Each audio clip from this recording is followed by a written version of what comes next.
Yeah. Man, this life insane. Got some money, but I always stay the same. But I never fuck with y'all, you niggas lame. If you making moves, you know it's love we make.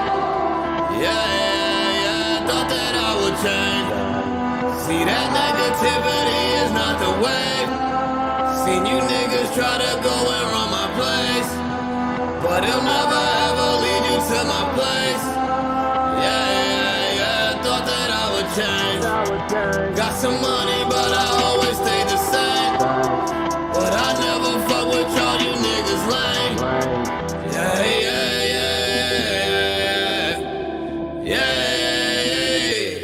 Chasing the billy, if I'm in your city, I gotta get paid for the show.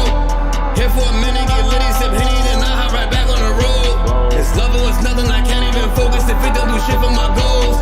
When niggas was gone, I turned to the mold and got us up out of the hole. Look at them dipping and slide. I got them all alive. You see the smile on my face? The merch is sold out for a while. It ain't a nigga out here in the scene like me that could tell you the truth. Took a few grams, got out the jam, the same man, do what you do.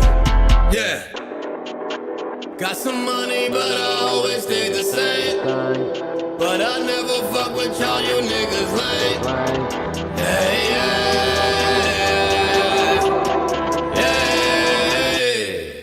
Hey Black Child, what's up? I'm just calling to let you know that I'm happy and I'm proud of what you're doing.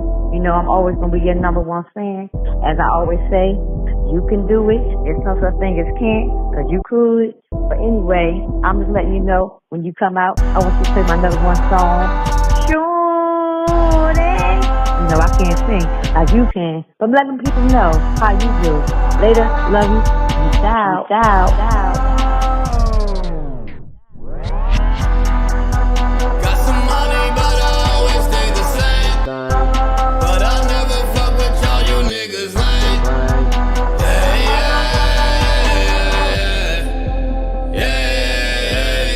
I would change.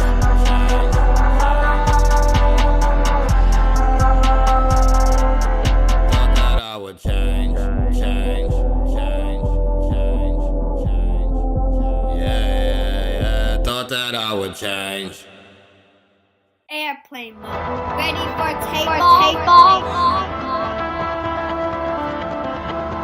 Whoa. Yeah.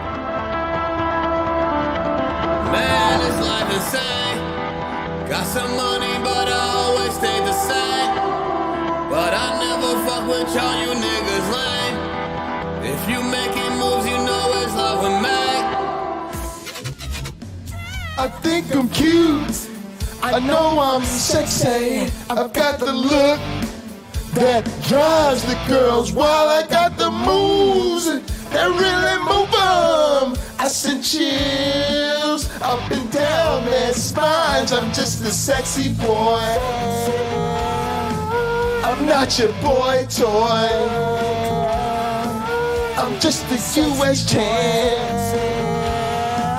I'm not a fucking chump. Are you ready, Sam? We got a show to do. I make them hot. I make them shiver. Their knees get weak whenever I'm around. They see me walk, they hear me talk. I make them feel like their God ain't real. I'm just a sexy boy. Are y'all ready for today's show? I'm just a sexy boy. That goddamn mic flip. Eat your heart out, girls. Hands off the merchandise.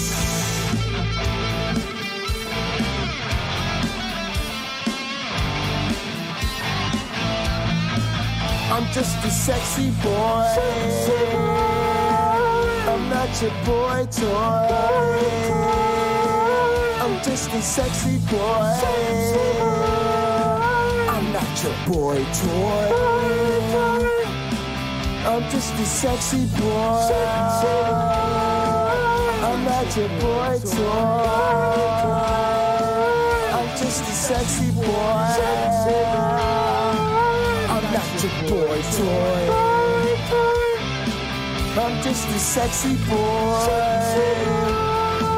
I'm not your boy toy. I'm just a sexy boy.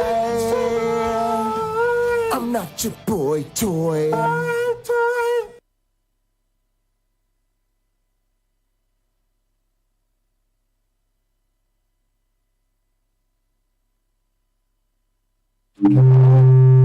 Whoops.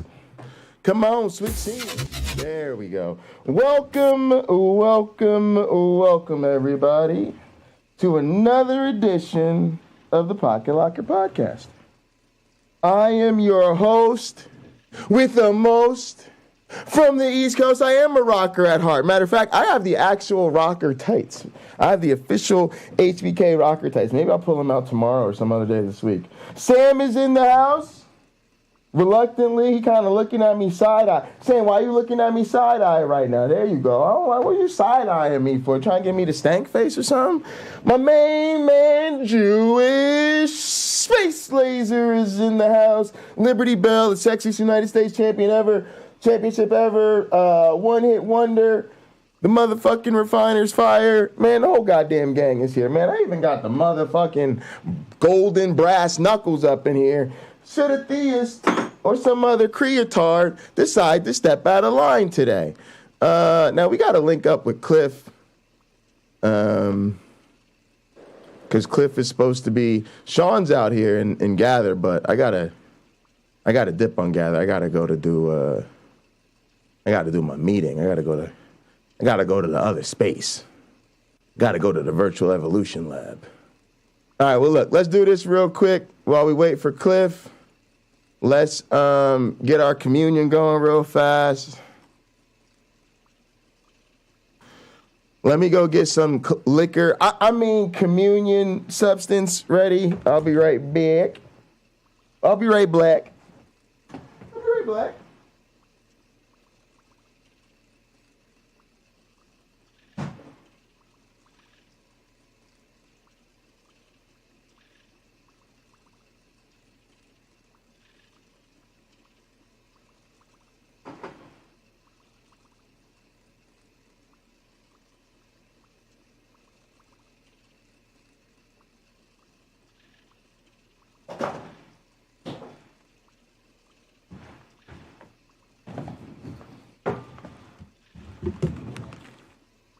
Easy peasy, easy peasy. All right, folks, y'all know we don't got a lot of time for this, so please raise your glasses and hold on to your asses. Through him, with him, in him, in the unity of the flying man. All glory and honor is yours who flied for our sins forever and ever. God damn it, worship team. Oh. Whoops. You may drink. Oh, really? Y'all gonna hit me with capitalism? With capitalism? You may drink. Y'all fucking everything up today. What the fuck is that shit? Oh yeah, that's my groove right there. Like I said, you may drink. Run it up with that organ. Niggas can't burn me.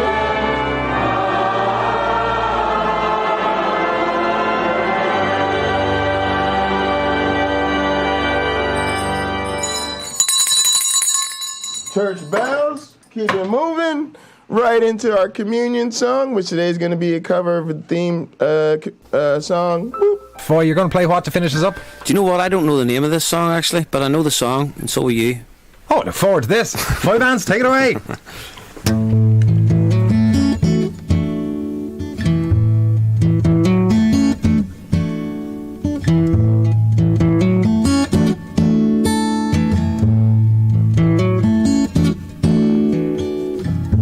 Making your way in the world today takes everything you got. Taking a break from all your worries sure would help a lot. Wouldn't you like to get away? Sometimes you want to go where everybody knows your name, and they're always glad you came. You want to be where you can see troubles are all the same. You want to go where everybody knows your name. Well, all those nights when you got no lights and the check is in the mail, and your little angel on the countered by its tail. Your third fiancé didn't show. Well, sometimes you want to go where everybody knows your name, and you're always glad we're just finishing our communion song. We'll be ready in a minute. You want to be where you can see troubles are all the same. You want to go where everybody knows your name.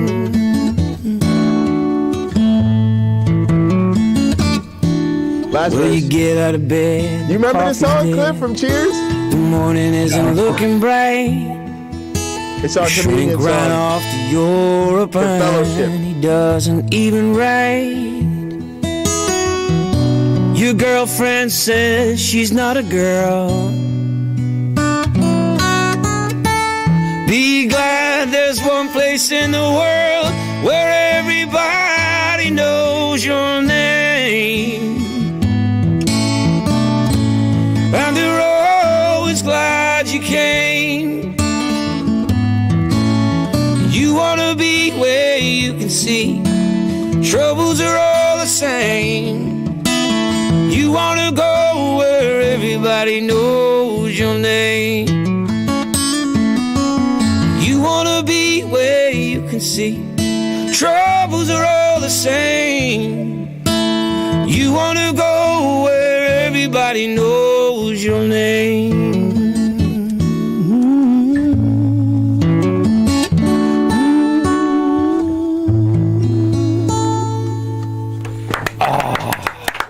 Five.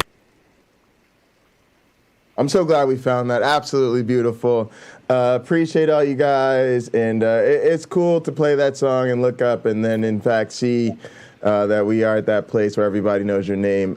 Cameron, Captive Death, Melody Joy, good to see you all here. Even the stream elements, we know those bots hold it down for us. So we're happy to see the bots. Speaking of people we're happy to see, Cliff is, in fact, here.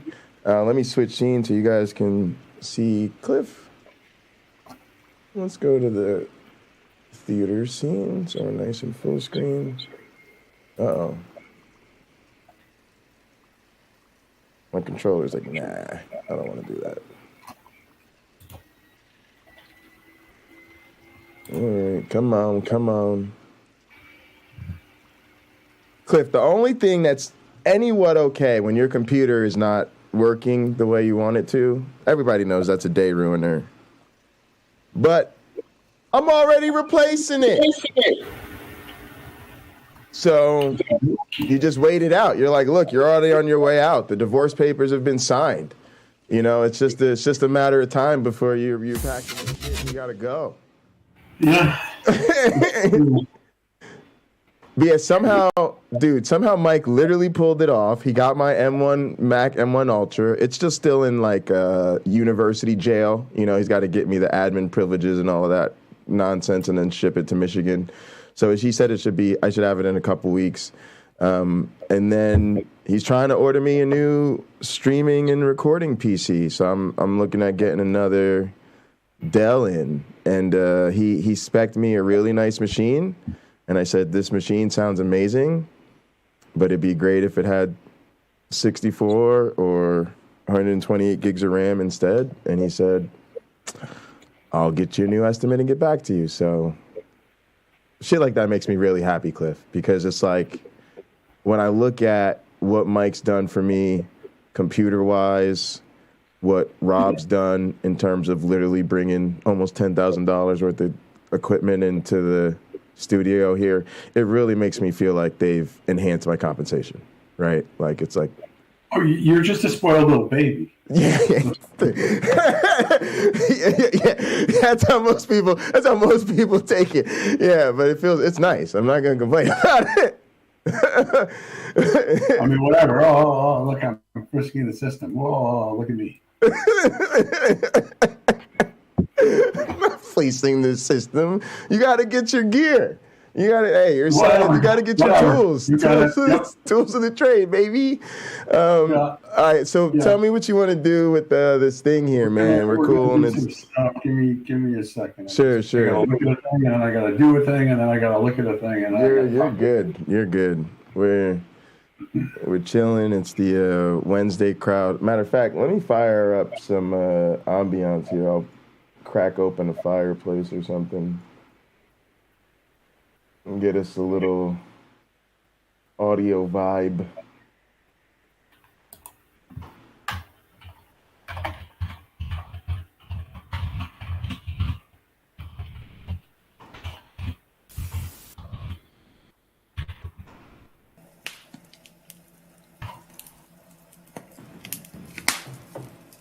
All right, I did that first thing that I had to do. Now I'm on to the second thing.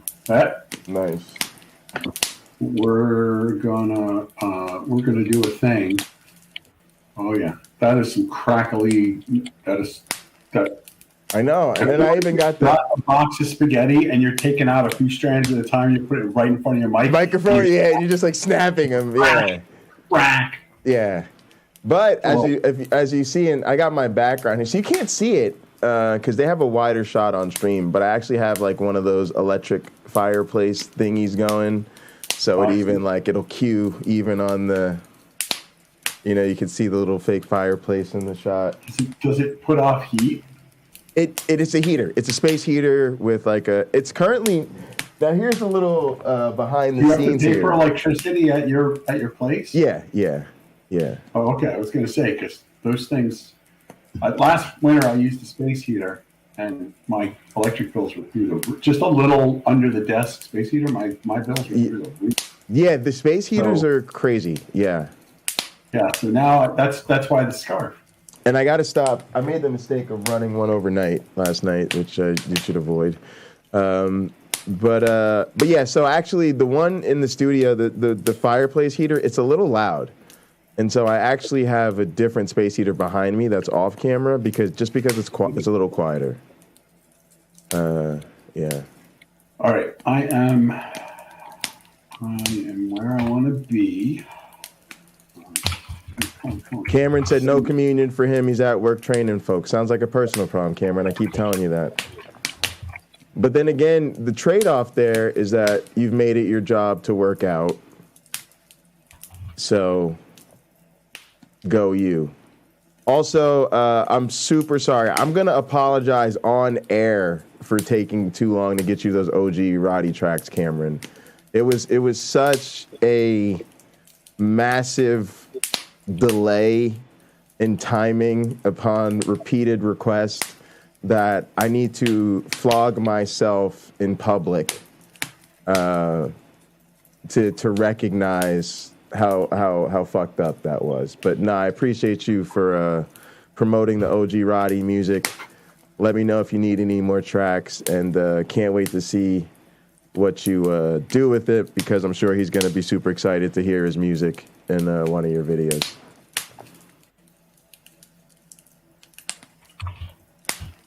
Also, that fool did a podcast we never watched, so I'm going to grab that link. Maybe we'll do that at some point. And I'm going to try to have him on again. He called me a couple days ago to talk about merch ideas. Also, we had a good laugh.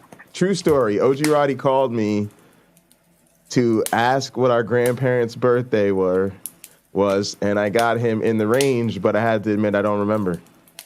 And that he should call my mom. And so I failed him.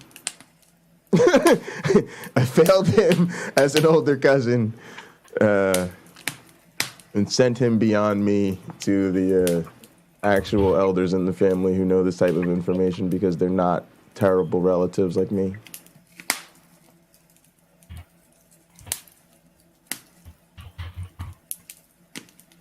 We've got some of that going on. We're just, today is just a little sanity check. And you'll see. No, I'm good. I'm chill. We're good. We're good. I don't have any. I'm not in a rush, and this is what this time is for. So we're good to go. Also, Cliff, Mike said, I don't know if he'll actually go through with it, but he literally had the idea, right? Because he's like, Jay, you're trying to do something totally crazy. This is not how postdocs work. This is not how getting a faculty job works. This community thing, like you said, he's like, no, nobody cares about this stuff, right? And he's like, if I would have thought that this wasn't gonna work, I'd have told you from the jump this wasn't gonna work. He's like, I think this is gonna work, but he's like, but we gotta like tackle this thing head on, right? So he literally was like, he's like, you need to come up with a manifesto, right? Because I gave him like a little concise like vision statement, like a 1-pager about shit for people who ask, right? Because we're trying to make sure we get on the same page with like job hunts and programs and stuff. But he's like, no, he's like, I need to schedule a day where you and I are locked in a Zoom for the entire day for 8 hours, and we're going to come up with this manifesto together. And then make sure we have manifesto going to be. I think he's just referring to like what I've been thinking about, like a presentation or like a sort of a working document that really lays out, you know, all the stuff I'm about and why I think it matters and how it fits into, you know, something that's going to help you get into a job talk. What are you about? Showing people how the sausage is made of the evolutionary biology. And then also, How is the sausage made? we're making it right now. Anytime, I'm just hacking some garbage code. Exactly. Boom. That is actually an essential part of how the sausage is made that people wouldn't see if we weren't here showing it to them. No, but yeah. You want to see the sausage from my meeting this morning? Sure, yeah. Carrie Ann said it. Manifesto, compound, followers. Boom. Yeah. Garbage. And then also we're doing this like education as activism thing, right? Where I'm like, oh, if you're going to fight a holy war against evolutionary biology, I'm going to be the evolutionary biologist that shows up and fights back. And at the same time, I'm going to empower the army of skeptics and pro-science people themselves in said fight. And then that just feeds off of my research and teaching. Otherwise, I'm just a regular old biology professor. Yeah, okay. All right. You seeing this? I am seeing it. Boom. And it's big screen. Now everybody's seeing it. 13,000 generations of phylogeny here. Whoa, that looks super cool, actually. Not going to lie. And then we go to generation 13,000. We take the best organism and we look at what it knows. It doesn't know a damn thing, although this organism performs perfectly on its test. Wait, how do you know it doesn't know anything? Because none of these squares are white. Oh, wait, so is the bottom the beginning? No, well, no. What happens is the left is this. These are all the things it could know. Whether it should, it's in a task where I'm basically throwing blocks at it, and it has to decide if it should catch them or miss them. Right. And these across the bottom is it's basically all the partitions of the brain, and so we're querying not only what information this organism has, but where in the brain it is. So here's another example. This one was trained differently, and it knows all kinds of stuff. All these white squares down here in late. What are the rows? Oh boy. I gotta ask the nerdy question. I was just gonna pop this shit up and go, look at this garbage. Okay. That's the data flow in a brain. And then look at that. That's the actual brain here. And look at it. This is a state-to-state transition. This is what I get to try to figure out what the hell this all means. Whee! And this is a simple little toy problem brain. But I can tell you what they are. But let me get this thing. All right, running you're good. first. You're good. We get a result one day. We get a test one day. So what I'm doing is I'm setting up a hack that we can put into MABE, and it's gonna slot right into main. It's gonna slot right after why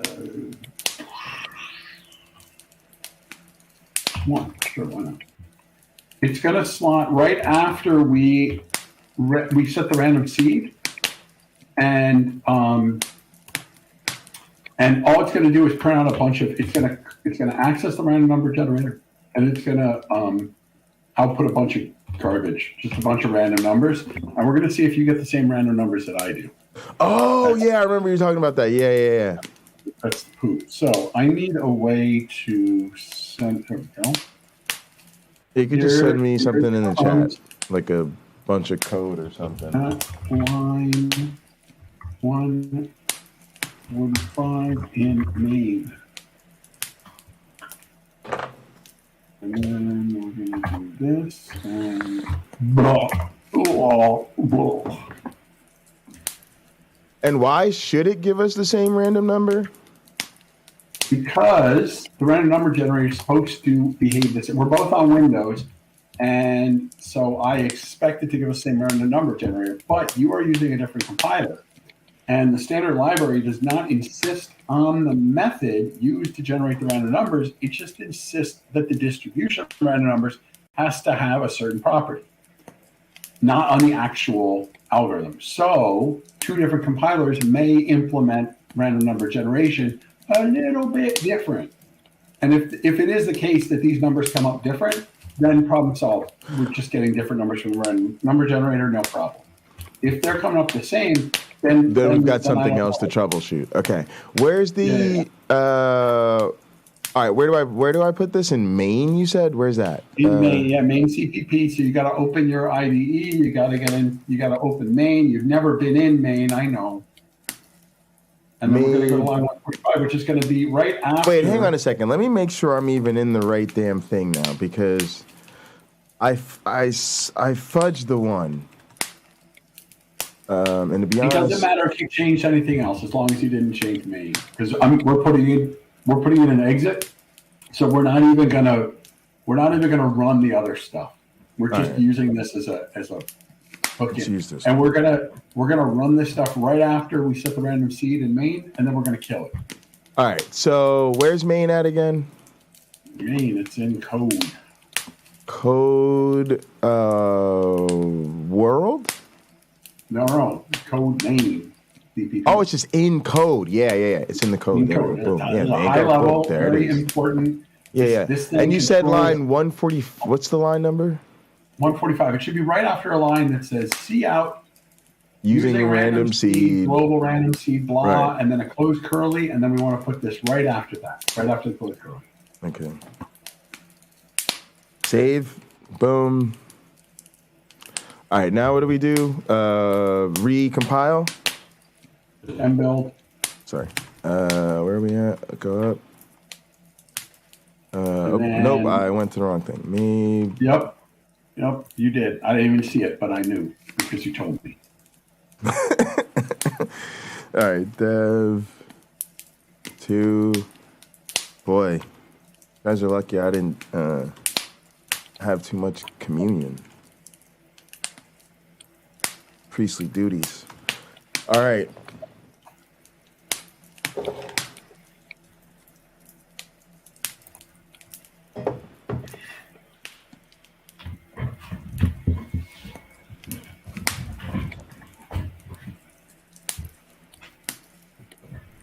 All right, so now we're gonna go over into our friend work. Are we running MABE from here?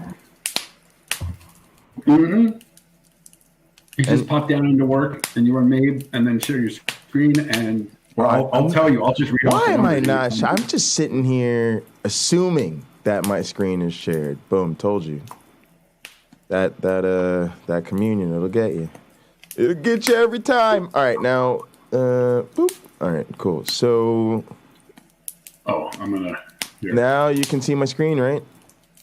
Yeah. And well, actually, you run it, and we'll do this dramatically. I'm gonna stop sharing my garbage. All right, there it is. Why can I never remember how to stop? Oh, that's it. You just click on share screen to stop sharing your screen. That's not obvious. All right, so scroll up a little bit so I can see the whole output. I got 0, 2, 1, 1, 1, 0, 2, 1, 1, 9, 6, 5, 1, 1, 0. Looks good so far. 49, 20, 16. Yep. 23, 1, 51. Yep. 82, 63, 59. Yep. 2, 0, 3. Okay. Awesome. So that's super cool. That's super generating cool. The same numbers. Mm-hmm. So that's kind of unfortunate. I was kind of hoping that these numbers would be different. I know, because that would have solved the problem. But I think it's better that they are the same, and then we know it should be probably just something else going on. But I don't. Yeah, but but I don't feel like debugging some other bullshit that may still be system dependent, right? So like this could be something where like here's the thing that could happen.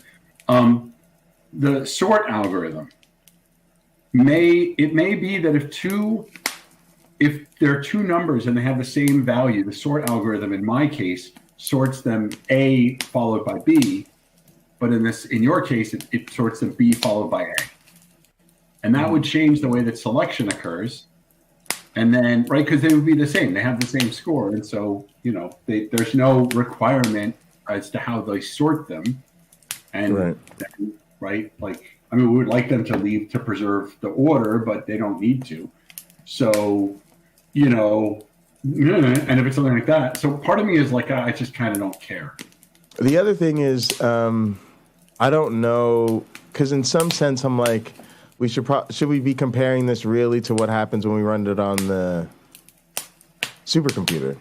No, I don't care about that. My issue was you were running something on your computer, and then I wanted to run it on mine, and get the same thing. Yeah. But it could be something really subtle in. So I guess the main issue is. But I guess we stripped it down back to the point where you're not concerned that it's something I wrote, because we're just using out of the box MABE, out of the box roulette. Yeah, and the thing is, I can't test it locally. Like I can't test it myself because it's an artifact. Obviously, you basically ran out of the box MABE, right? And you got a different result than I did. Right. And so that's a bit scary because that's not supposed to happen. And that would be totally explained if the random number generators were different, but that doesn't seem to be the case. Right. So it could be that the thing is I pulled, basically there are a bunch of different ways we can pull random numbers. I did 3 of each way.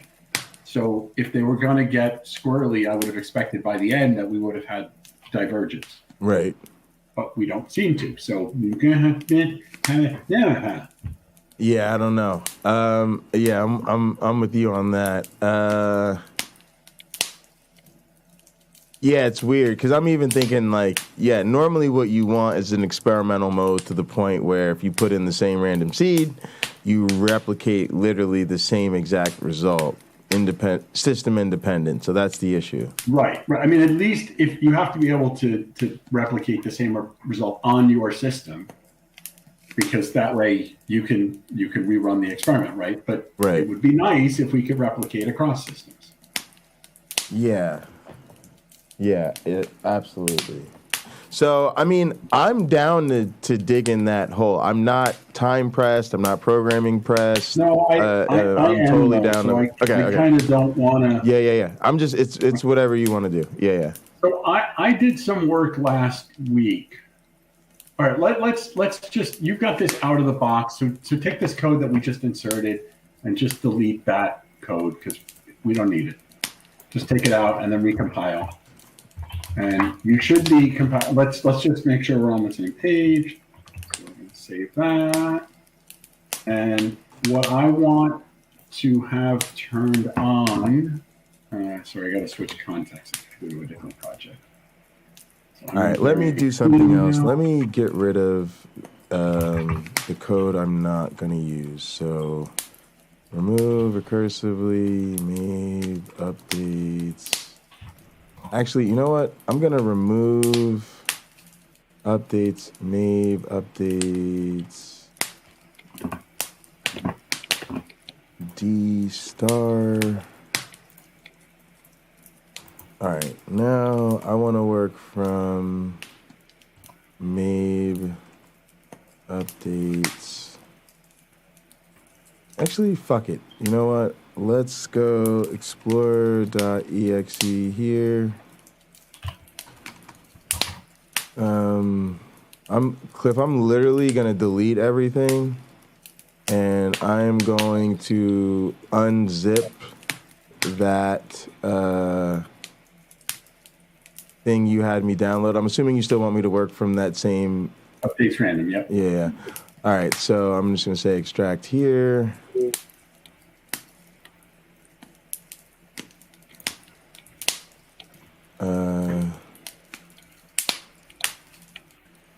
All right, so now when I go in here, I should have that.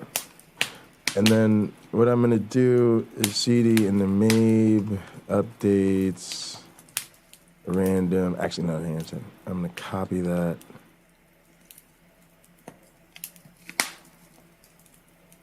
Into something called MABE updates random dev. All right. And what that normally does is just gives me something to work from, like a backup that I know should be fine, and then I work out of something where I know I'm screwing with things. All right, so where do we go from here? All right, so let's go. We got to do sh tools/setup. Yeah, there it is. All right, now pop open your modules.txt, please. Sure. All right, let me refresh this. No, I don't even want this in here. Remove. I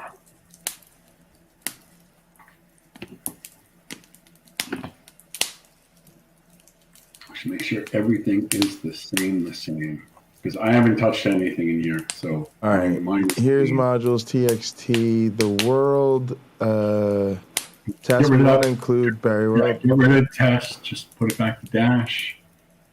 Barry to star. Circular. That's what we want. Turn off both archivists. So just get rid of that plus. We're just going to use the default. Under brain, we just want Markov turned on. And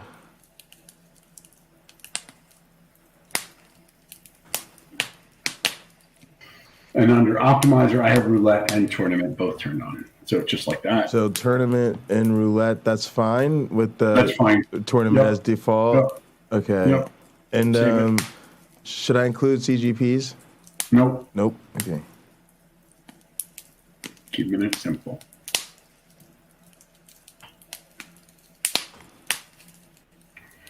Okay. I'm going to do the same. We try to do the same.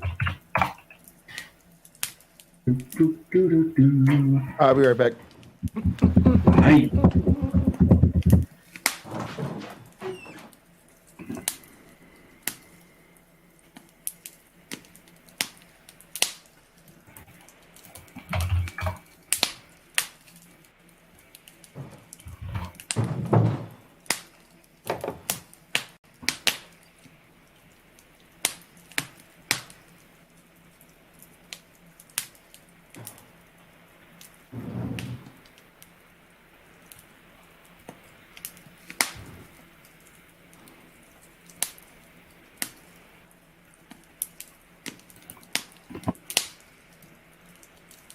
All right. And then we go to work. All right. Do you want to run this? Or get settings or what? No, just /main. No dash F, no nothing. Just we'll run it all defaults. Mine is still compiling. All right.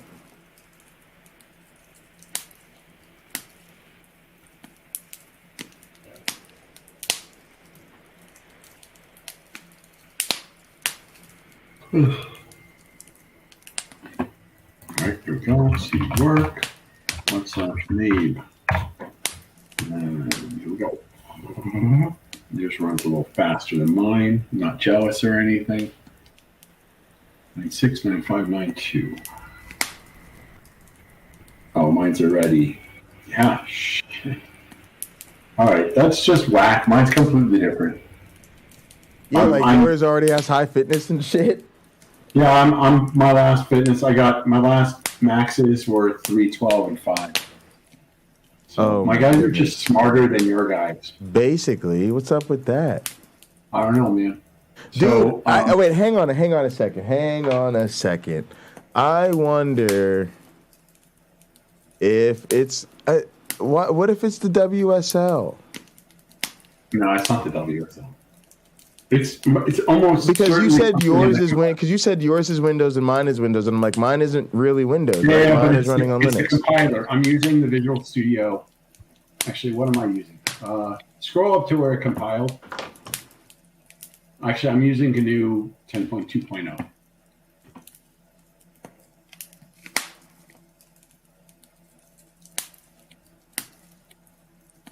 Where does it say it? Here?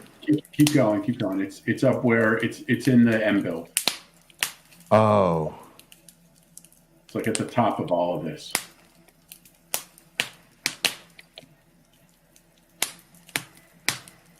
There it is. GNU. Oh, you're using 9.4.0. What are you using? 10.2.0. I don't know how to update that.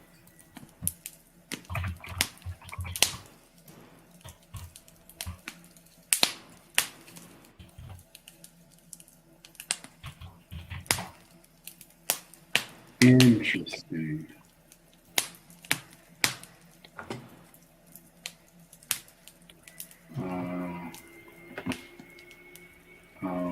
Okay.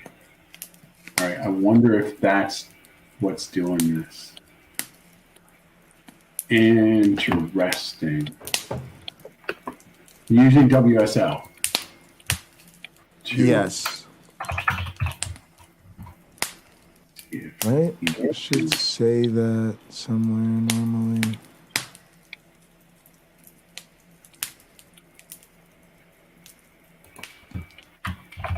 Yeah, it's at Pocket at JBox1. Yeah.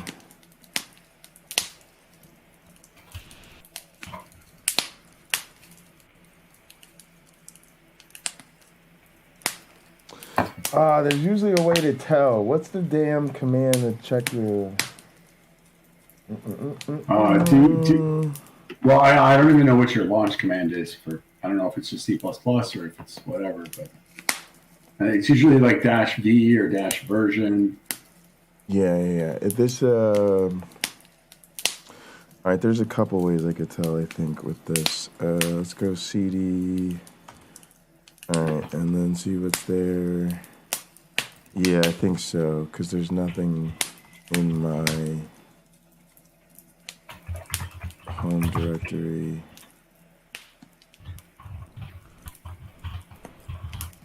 Yeah, this isn't on Windows.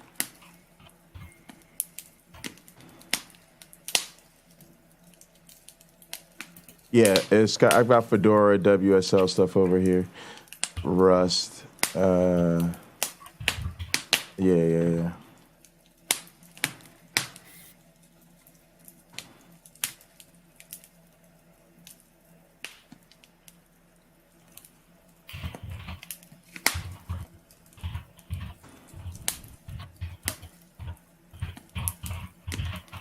Let's see something. Obama. What up, Obama? Dude, I'm so happy we have that here because I was like watching. It's certain things Doug ain't about like us. Like I was kind of thinking about it. I wish somebody dropped the Frank Turek when he was here, so I could have been like, "Yep, Doug, see how I do better. Everything from your channels and is in better hands with me." But sometimes I feel like that with David Pakman. What version were you using? Was it 9.4.0? Something like that. Hang on one sec. I'll check it in a second. I wanted to see the same thing for the test one I have, because I think that's the different branch. So I should be able to be like /mbuild. All right, and now you could look. Yeah, 9.4.0 I think is the one they're both going to be using. I don't care about that. Actually, I guess I should just let it run at this point. And then I'll go back into that other directory. Hey, man! This makes sense. This makes sense. That's all I'm trying to say.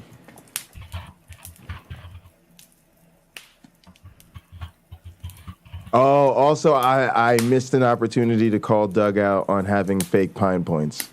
Again, I could have straight put his feet to the fire. Doug, you were sitting on some YouTube counter-apologist bullshit. And then he's always thinks his weaponized nonsense doesn't have an influence, but it does. The same way him spitting racist, anti-LGBT, classist, race war nonsense influences people. Him having his fake-ass pine points started a trend of people making fake-ass channel points. And I had to interrupt that with some real ones from Twitch shit, which is like, dog, people have real channel points. And people expect them to be able to do something with their channel points. We have this right-wing nut job in our community who I've been calling out, and because of his dog whistling to the radical right. But I'm also calling him out on the fact that he actually has like fake channel points. So like when people come through a stream, it'll be like, oh, you're first today, 10,000 pine points. Oh, you're second today, 5,000 pine points. But they're not real channel points, and you can't actually do anything with them, right? And then he made that a thing. I don't even know what these points mean. Well, yeah. It's just that they're all right. So I'll explain to you in a second. So they're basically just loyalty points. Like if you watch my stream, like when people come through, I give somebody, whoever's first, I give them 1 million pocket change or 500,000 pocket change. And so when you hear people drop those sound effects, there's like a store they can go to with their points, and you get 10 for every 10 minutes you watch. You get additional ones for subscribing or being active in the chat and all of this stuff and participating in all these things. And then you can actually go to the store and redeem privileges, or you can, redeem a redeemable to give my dog a treat and stuff like that. And so when this guy PineCreek just tells people, oh, 10,000 pine points, he's actually faking it. Pine points are not a real thing, and you can't actually do anything with them. And he only gets away with that because YouTubers in the counter-apologist community don't know any better. But if you pull something like that on Twitch, people will be like, what is wrong with you? Everybody knows channel points are a thing. Most Twitch streamers have them.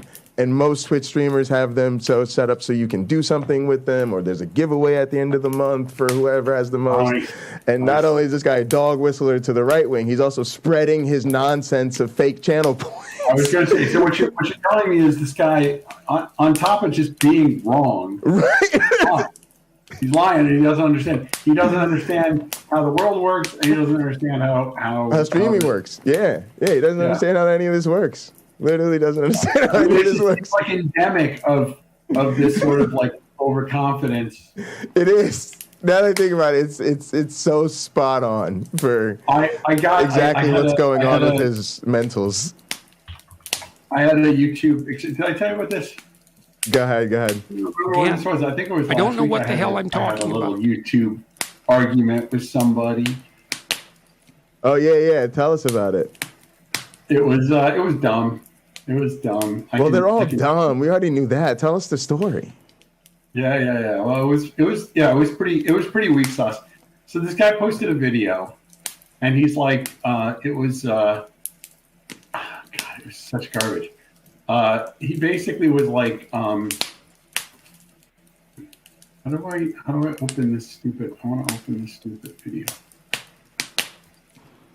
Oh, okay, there it is. All right. And I gotta tell it to not make any noise. Okay, so it was. I'm not even going to say who because I don't want him to get any traffic. But it was how to debate evolution with an atheist, and like it was garbage. It was all garbage, obviously.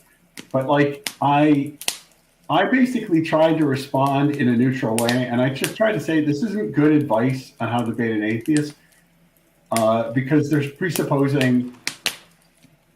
basically supposing a solution to a question, but they don't have support for that solution.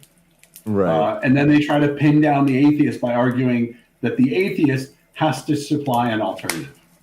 But the atheist is not arguing that they have an alternative, or even that their argument is necessarily incorrect. The atheist is just saying that you lack evidence for your claim, and therefore, just stop making it. The atheist isn't going to accept it. And I actually wrote it like I didn't say I'm an atheist. I just said your argument's bad. Right. And then the guy goes on and he argues that the atheist doesn't have a leg to stand on without God, and and then the thing was he actually had recorded other people, like he had recorded debates, and one of the debaters is like, yeah, I know, and neither do you. It's just like literally in his critique of the atheists, there was an atheist who was like, yeah, I know I don't have a leg to stand on. That's the point here. Yes. And don't have anything. Yes, we're exactly. doing the best we can. So like we went back and forth, and eventually he just kind of like noped out at a certain point. So I got to have the last word. But basically, he makes all like the stupidest arguments. He's like, oh, you're assuming that the universe is a certain way, and I'm like, no, I'm provisionally accepting that it appears that the universe is a certain way. You idiot. There's a big difference between provisionally accepting something for which you have evidence and stating that it's a fact because you can't think of another way. And we went back and forth on that, and he just didn't. He just like repeatedly didn't listen. And so it was just like, all right, that's fine. What do you think is going on with some of these people, right? Because I think that they just don't think. I think most people don't think very deeply, and they have heard arguments. I forgot who it was. Somebody did I forgot which one it was. It may have been Sick, Sir Sick. Do you ever see Sir Sick? I know I've heard the name. He can be funny. He can be a bit much. He's kind of like he's sort of in the realm of well, I mean, in that he's British, he's in the realm of like the Creaky Blinder. It's like another one. The Creaky Blinder is like too much, and like Simon Dan is like too much for me because like Simon Dan I think was good at some point, but he doesn't engage with the arguments. He just he's almost just doing ad hominem at this point. So I don't really enjoy it anymore.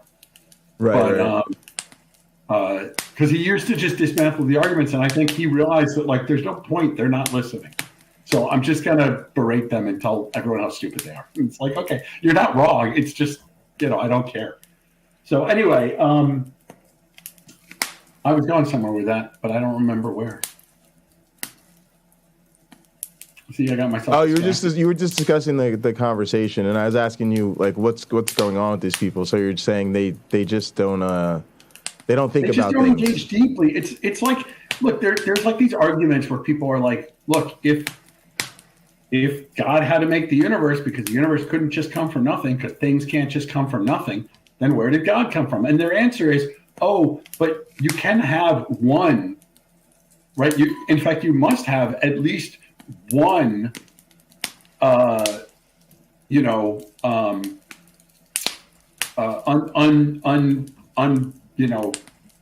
uncaused thing. And then it's like, well, right, but that's garbage. Like why? You're just asserting that. Right. That's like I've gotten into arguments with Muslims like years ago, where they basically said they're like, and there can only be one God. So Christianity, with its three gods, can't be right, and other religions can't be right. And it's like, well, why? Well, because if there was more than one greatest being, they would fight. And you're like, wait, why? Why would they have to fight? If there were two twins and they were equally powerful and they cooperated to create the universe, why would they have to fight? I don't understand. Yeah. it's ridiculous. Have you ever considered? So Lena recently has been talking about basically sort of expanding our definition of honesty, like dishonesty, I guess, to include this type of behavior. The idea, and I'm sure you've heard the quote, like if you can't show it, you don't know it. But saying that that's sort of a lie by ignorance. Now, of course, this isn't related to our science at all, but I'm just wondering if you think there's any sort of conversational or interpersonal value, especially when these religions that hold on to the truth and facts and morality to sort of approach this in the way of saying this is not the most honest way to engage, and therefore sort of going about it this way. I guess you're trying to call it out as almost a moral shortcoming, at least potentially. Yeah. I mean, you know, I don't want to go there. I don't want to make any judgments about morals or people's motivations. I think people are conditioned. I don't want to say brainwashed because that's like too strong. I think people are conditioned. And that conditioning results in them having certain beliefs. And I think that almost every one of these metaphysical arguments,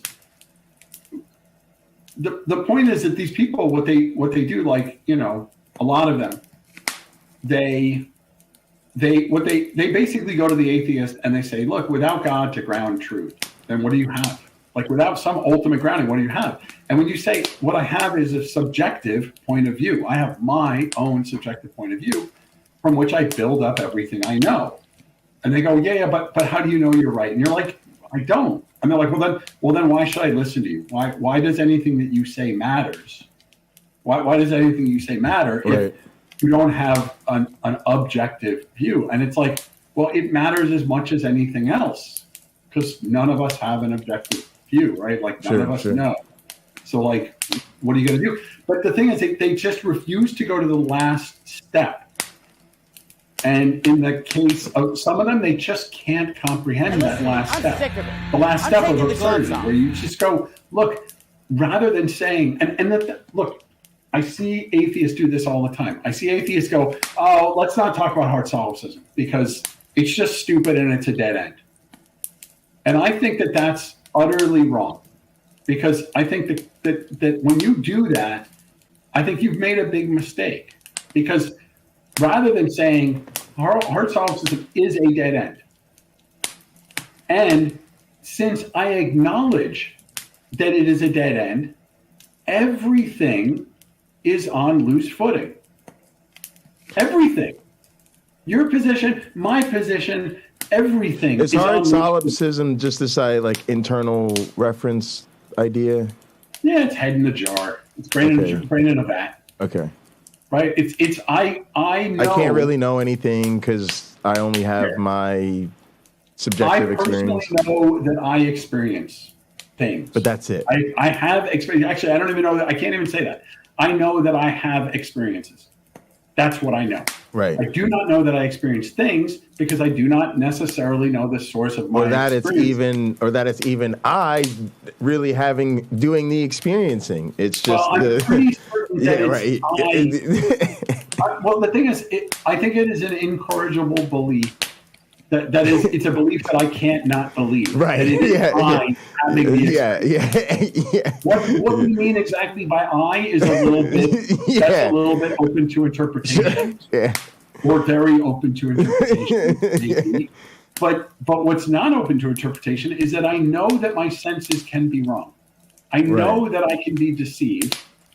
And the reality is the sensations that I get from my sense organs may not be coming from my sense organs. They could be coming from something else. And I am simply deluded into thinking that they're coming from my sense organs. And even if they are coming from my sense organs, I don't know that the translation of what the world really is via my sense organs is an actual accurate translation. Right. The most obvious case is the person who's suffering from some psychosis and literally sees the world as though it is something else. Right? They start saying people as orcs and their umbrella is a sword, and they start swinging at the orcs with their sword. Right. I mean, the people with their umbrella. You know, and we know that happens, right? So we know that absolutely. this can happen.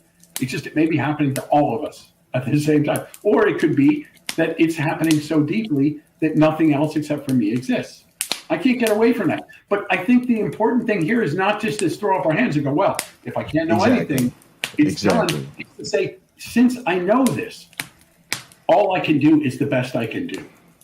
Yes, absolutely. And that means 100%. now I question everything all the time. And that was the thing I was trying to explain to this guy. I said, I try to do the best I can with what I have. And we have what sufficient. I was going to say, we have sufficient enough. You get me. I say, Cliff, I just met with you today remotely. You run into Jory. You say, Jory, do you experience me? He's like, yeah, Cliff. You know, matter of fact, if you didn't pay your portion of the rent, I wouldn't, you know, have this place. And matter of fact, you invited me to live here or whatever, right? And then you call your mom, right? And so you just, I know. I'm just saying, but according to the best you can do, right? You're going to say that's going to be enough for now for me to operate as if I do in fact exist to other people.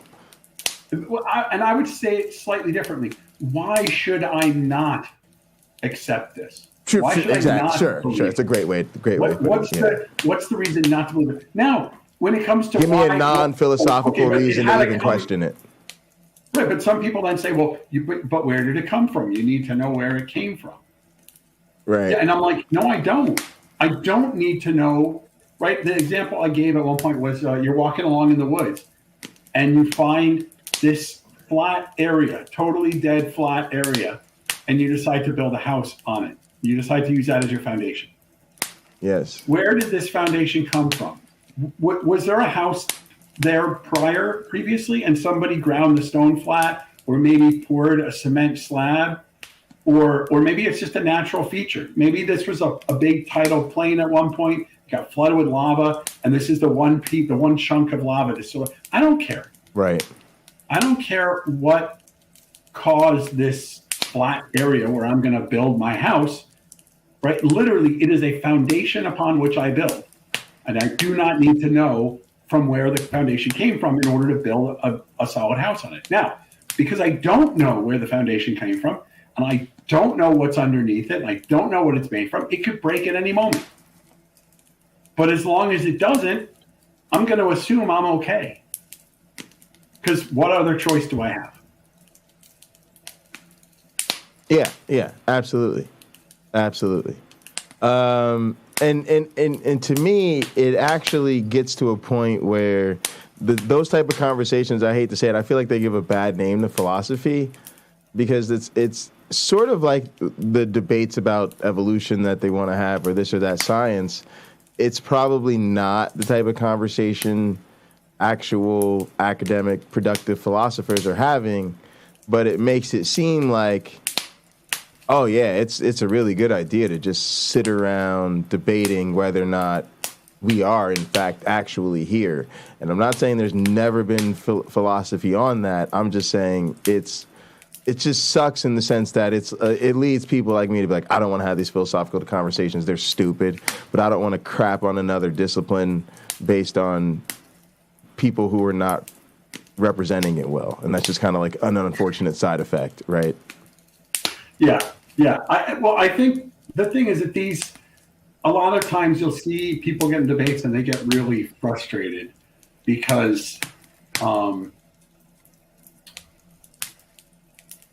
they'll get really frustrated because, not because they can't argue the point. It's just that there's this clip that's been going around of Jordan Peterson where he says, what do you mean by do? What do you mean by you? What do you mean by believe? And what do you mean by God?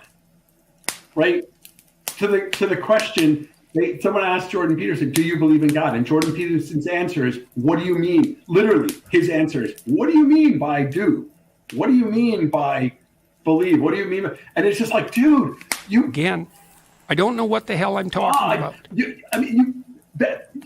Okay, pull out the dictionary. First, do. Do is a really sort of confusing word in English because it has multiple uses. And do you mean, it's a modifier of, or do you believe? It's a modifier of believe, right? It's just a modifier of believe. And so you have to talk about how verbs work and how do modifies the verb belief. Right. And then okay, fine. Now you've done that. Okay, so I mean, the massive cells, as opposed to me, the massive cells here, which I think is a consciousness. And then you're like, God, well, I take God to be some supreme creator that made everything and has a hand actively in the unfolding of events in the world, which I don't believe in, right? And like, dude, I can define all these things, you stupid piece of shit.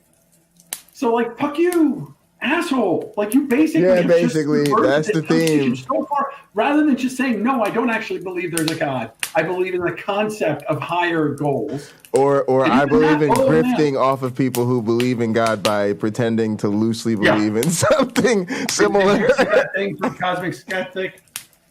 No. Cosmic Skeptic basically did a video. He put it out a couple days ago where he basically said he's grifting on he didn't use those words exactly, but he basically said he's grifting on the use of religious language to sort of try to score points.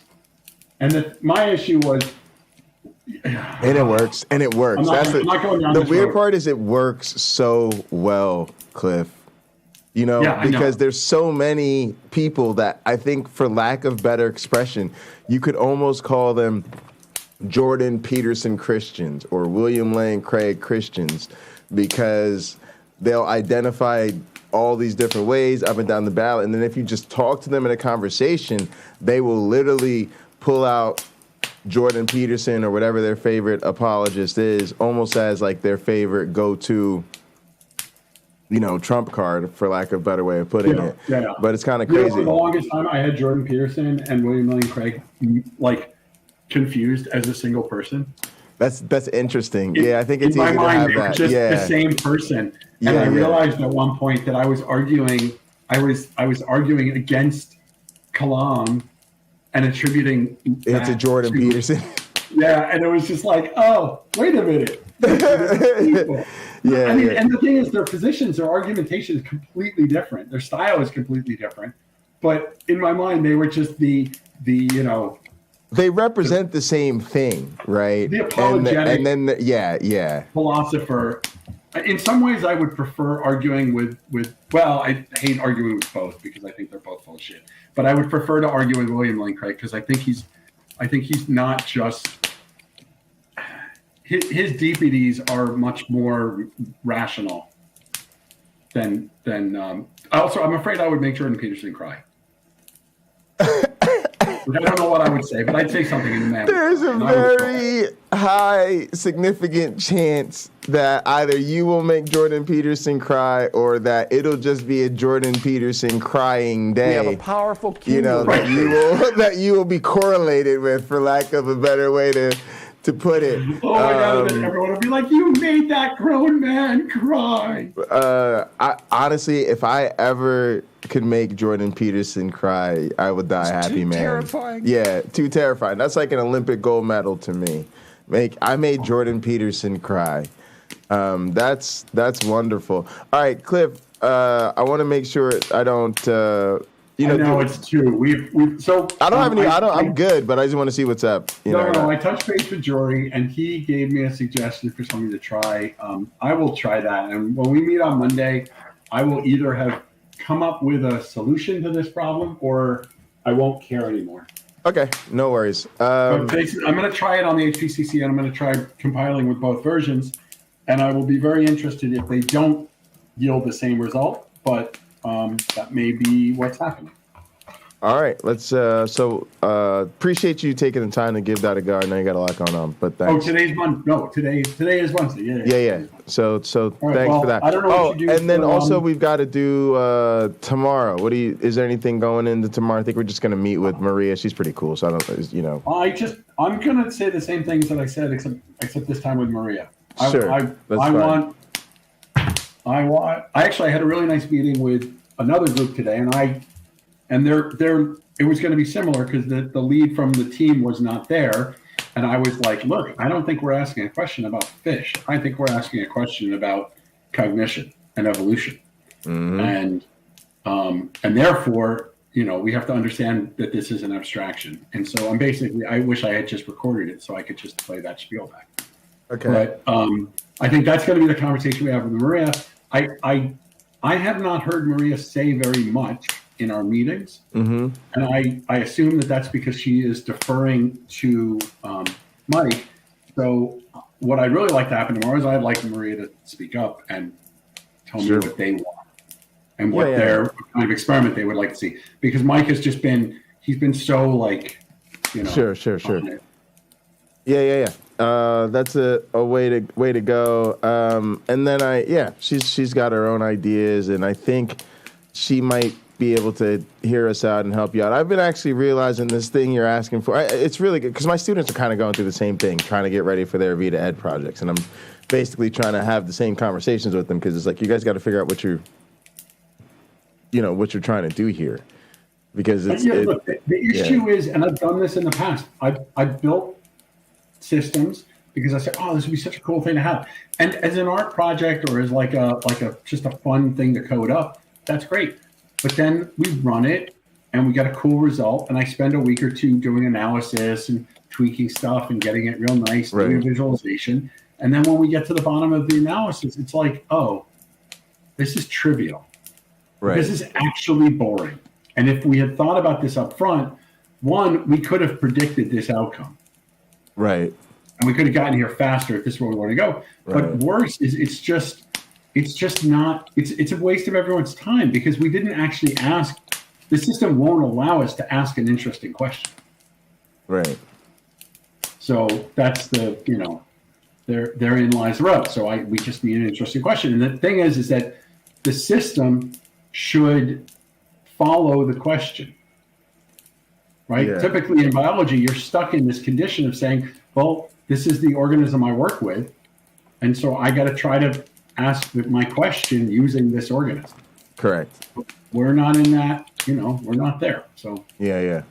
And one day we'll get back to shape mating. That'll be something. So I started to say I did some work. I was replicating the work where I was getting speciation. I may just go and try to go ahead and implement some shape mating on my side. Yeah.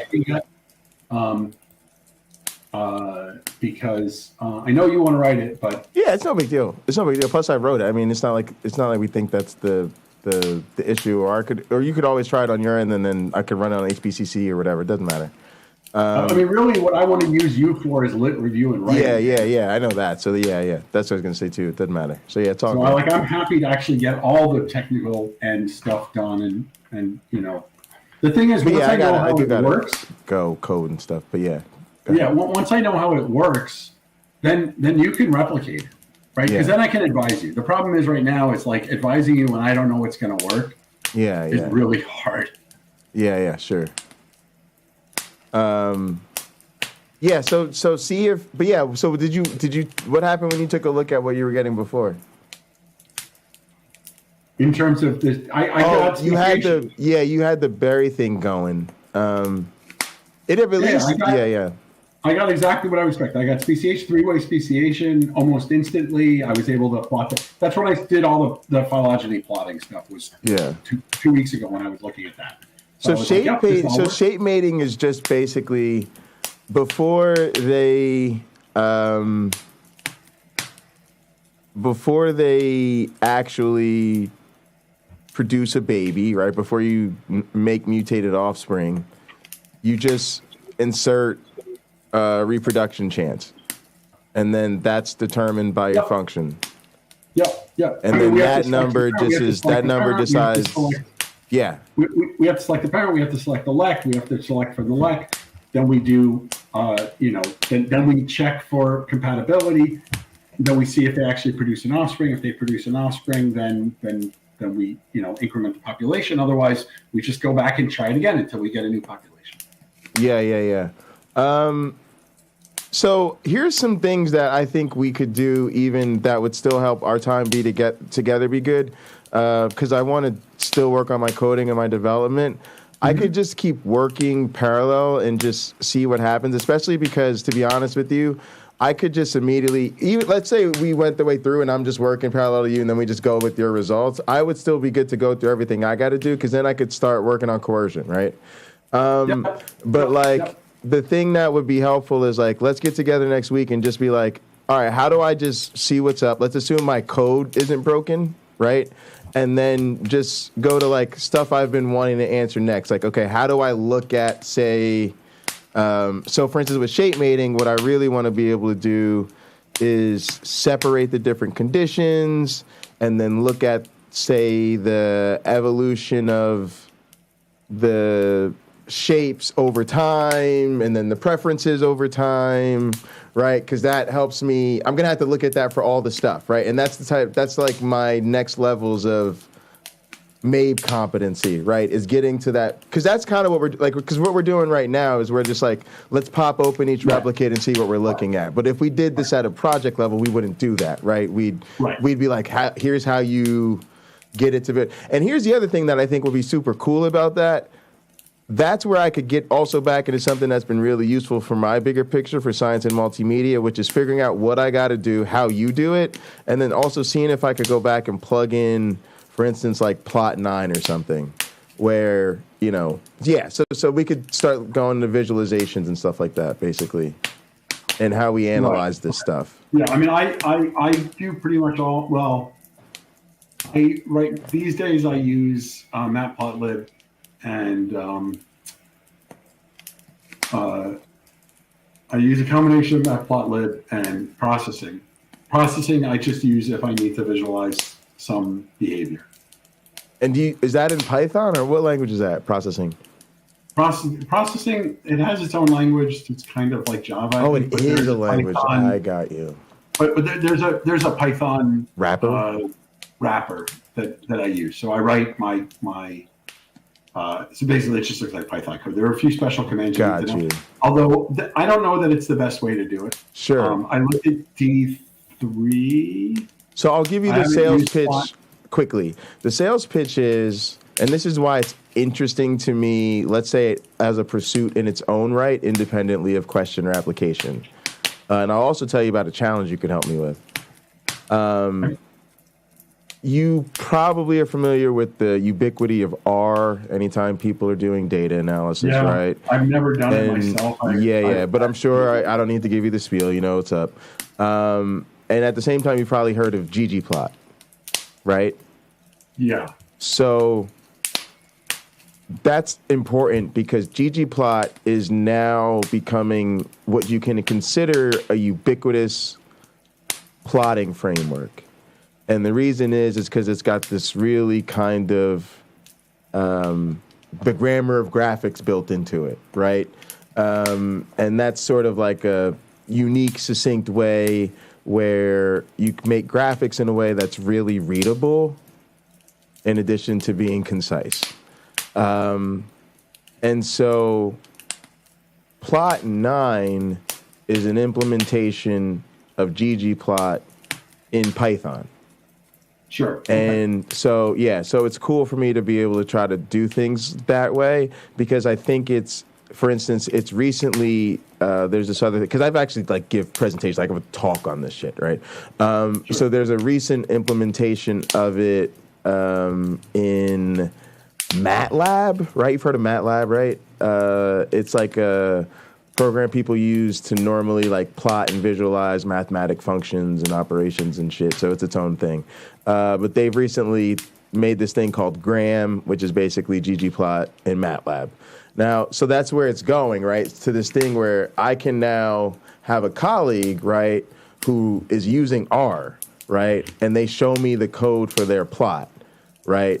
Or I have another colleague who shows me the code for their plot in MATLAB. And since we're using these packages, I can perfectly read their code and know exactly what it's doing. And my code works the same exact way as theirs does, right? Minus this minor character or two here or there for syntax adjustment. And that's the power of this framework. Now, I can do pretty much most of what people can do in that framework and even most power user things. The one thing I haven't figured out how to do yet is what you did, which is actually plot something that's from a raw function.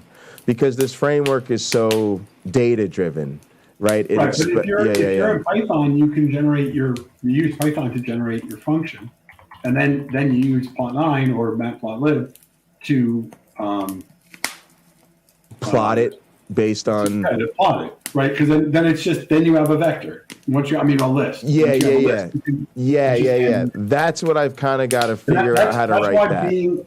That's why being in Python is so nice, because there's all these tools for manipulating your data, and you can work with relatively large data sets. You can build arbitrary data structures, which allows you to pull out, you're like, oh, I want all the points that fall within a certain range. I want all the experiments where the X value falls within 0.2 to 0.7, but then I want to take all the Y values and plot them, but only for those, right? And that's where Python's, I think, I don't know these other systems, so I don't know. So it's just, so I totally agree with you, and I actually really like Python. And so that's often my point to people is if a student comes to me and they're, I got to assume in the future my students are going to be relatively naive with regard to programming. I want to be learn Python and then have them be able to do the full stack of everything they need to do and not have to learn R just because they want to use ggplot or just because they want to do a particular statistical analysis. So I keep everything I can in Python until it gets to something like you need to learn a little C++ because you want to hack up something in MABE or whatever. But yeah, so appreciate you. I just wanted to mention that shit. So that I am kind of motivated to get to that point so I can start playing around with those ideas. So, but yeah, that's I'm cool. So I know we'll get back to that on Monday, and I'm fine timing wise. It's not a big deal. Give me time to. I'll be prioritizing this manuscript for the rest of the week anyway. But yeah, how's everything going on your end with your other stuff? I think it's good. I'm kind of my manuscript, this free for all thing, is in a good place. Hopefully we'll meet with Charles tomorrow, and we'll do another. And now we have a figure that he's really happy with, so that actually really helps. Sure. Because up till now we haven't. Oh yeah, because you were working on a figure, and now he's happy with the figure. You think? Yeah. It's the one we looked at last. And so I've been going through the document and trying to edit it. Now that we have that figure, we're explaining certain concepts much earlier, which is good. But that means I have to rework some later parts because they're repetitive. So that's where I'm at. That's kind of what I'm up to. Yeah, I'm kind of in the same boat. I've got a manuscript, and I've got to decide now. I was thinking about putting figures back into the manuscript because I'm changing journals, and the new journal, does A-Life have supporting information or supplement? Do you know? Because they don't mention it on their site. I guess I should look at the articles. Yeah. A-Life will have it. Although what I've done for supplements in A-Life is I just make a Git repository and I stick my stuff there. There are other things you could put on a Dryad or something. Sure. No, I use Git, but go ahead. And then the paper just references that supplement. I just say, for replication, I say, if you want to replicate, here's the GitHub repository. You just go here, and then you pull the whole thing. It has replication instructions. It has all the tools that I use. Right. But what about, say, just extra figures and tables? I put that on, for one of the papers, I put that right on GitHub. I just said, here they are. I didn't have that many. Oh, you might just label them and say, table blah, I'll just supporting make a directory that says supplementary material, and then. But I think the Dryad is probably a better long-term storage for that stuff. Really? Why do you say that? Well, because it's designed to do long-term storage for data sets. You can put you can put a reference tag on it so that you can actually reference it directly. Okay, and whereas GitHub is more like a code development thing that we're hacking you can find into. More stuff here, but that only helps you so much. Right. Okay, that's actually helpful. Thanks, man. Also, are you done with your project? How's that going? You had a commissioned Oh, I got sidetracked. I did some roses recently last weekend. They turned out here. Thanks, Kim. You always give me positive feedback. Although they look like, I don't know if I showed you the other roses. Man, I gotta be honest with you. I've been playing a lot of Pinochle lately, and my dad was really impressed. Which really made me feel great. He was really impressed with the little Pinochle school I've got set up in Gather over on the ranch, and he said this is a dying game. Unfortunately, it's a great game, but there's a real learning curve, right? And it's really hard to find good resources to make it easier to learn a complex game, right? And so I feel that way about what you do. When I first saw your shop, I was like, dude, this is just incredible, right? Because you just don't meet blacksmiths anymore.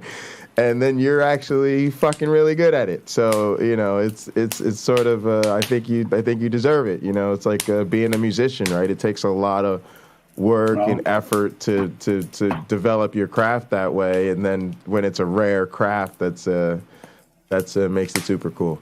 But yeah, let's pull this up. Yeah, we're looking at this. Ooh, I see. I like this, even that rapping, bro. The little twist, the little rapping. That's tight. And yeah, those leaves, the details, the little grooving on the pedals and stuff. That's wild. Really cool. Yep, there you go. So there that was last weekend. And so tell us about the overall commission project again. What are they looking for? Oh, it's another piece like that Starfaller piece, that big one. Oh, it's a smaller version of the thing you did for the competition. I'm going to do more. I'm going to do 5 flowers on it instead of 3. And the base is done, and the leaves are done. This is how far. What are the roses for? Was that just fun? Or? That was just a commission. I went to my Oh, somebody else wanted the wedding, roses. Okay. And her father-in-law it's his iron anniversary. So he just said I made a set for my niece, and he just said, "Oh, that would be great." So this is the base for that new one. And, right. The big petals. Flowers are around here somewhere.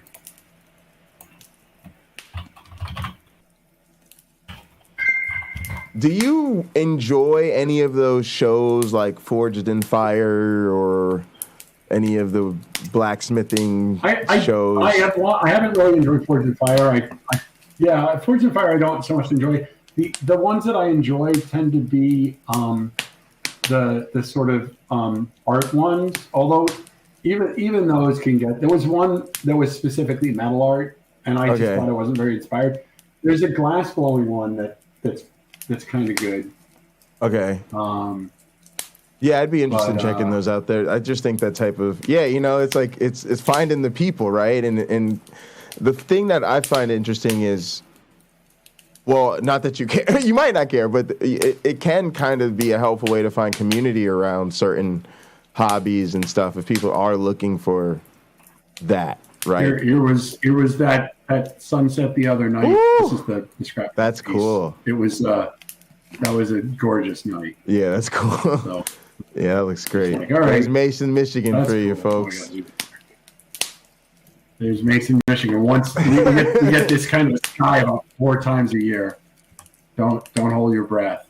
Yeah. But, what I wanted to pull up was this one. So this is a bunch of the flowers that are going to go on this new piece. So. He said, "What are your favorite blacksmith?" Hang on, Cliff. You got a question from the audience. What's your favorite blacksmithing or forging channels on YouTube?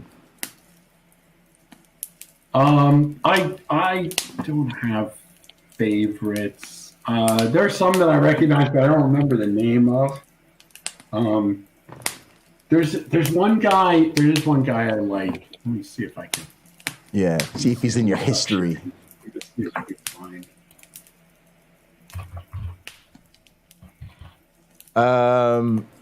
Cliff, YouTube Punk said he'll email you his uncle's welding artwork. Oh. Cool. Yeah, or email it to me to forward. Yeah, either way.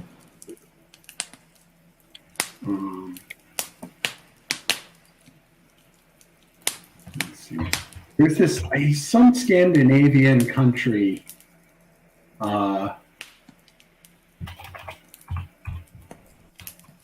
he's like absolutely legit. There's a Smith, Mark Asprey, or Mark Aspirin or something like that. He's really good. Oh, it's this guy. It's this guy right here. Is that Works the name of a channel? YouTube pump? Yeah, that works. That's good. He's pretty good. So okay. This guy right here, this guy. I like his stuff. Like anytime he posts a thing, it's usually worth this guy. I don't know how to say that. Torjorn. Share your screen. I'm not sharing my screen. That would help. Come on. Oh, I'm doing that thing again where I click on the shared screen and the shared screen. That's awesome. So it's this guy, and he done a whole bunch of stuff, and he's got some nice decorative stuff like this one is flower stake thing, and right. So he's got a combination of like the spider, and like he's just got cool stuff. And are these? Does he take you through them? Like he's showing you kind of how he built it. Yeah, I don't know. I don't think that this would necessarily be. This is a fun. It's like from an RSM standpoint, it's probably a fun channel to watch. From a learning how to do blacksmithing, it's probably a bit much. Sure. I mean, if you already know what you're doing, then it's great. Like he goes step by step. But like this is not, for the most part, this is not beginning blacksmithing. But it's really cool to watch, right? You can really understand the process. Absolutely. That's awesome. That's cool. Way to get us delving into another world. But yeah, man, it's awesome. It's so cool to see people keeping the art alive, keeping it going, man. How did you get started, and when did you just pick it up, or did somebody inspire you, or did you know a blacksmith? I just always thought it was cool. I don't know. I was doing this before I was in. By the time I was in high school, I was already going to art camp learning welding. So. Really? So you just kind of, from a young age, knew that was something you wanted to get into? Yeah. That's awesome. That's cool. That's really cool, actually. Also, can you describe how physical the process is? Because it looks exhausting. Like it looks like you can wake up sore the next day pretty easily from what you're doing. Oh, you can, especially if you do it wrong. I mean, when I teach, one of the things I have to teach is how to swing a hammer. Right. A lot of people so that you don't hurt yourself. The wrong muscle groups, and they're. I mean, you can hurt yourself, but that's long-term repetitive stress. You can hurt yourself, but for the most part, people swing with their forearm and maybe their bicep. And if you want to move metal, you have to use the muscles in your back.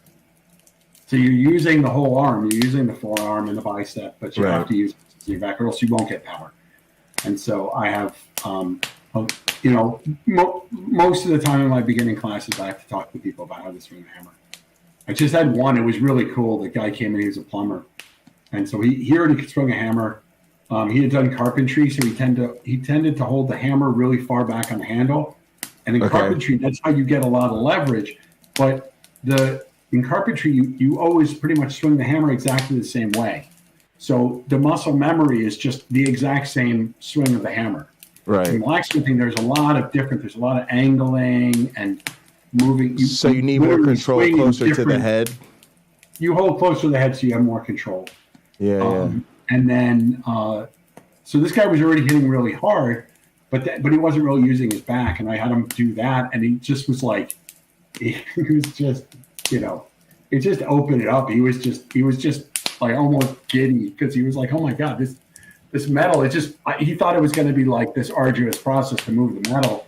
And it just goes. Oh, it kind of opened up to him once he did it. And then I'm wondering if it's like drumming in the sense, YouTube Punk said swing and bounce it on the anvil. So is there sort of a learning to handle or utilize the rebound that becomes involved? There is rebound. Normally when you hit the steel, there's minimal rebound because if the steel is hot, the energy is going into moving the steel, not into the rebound.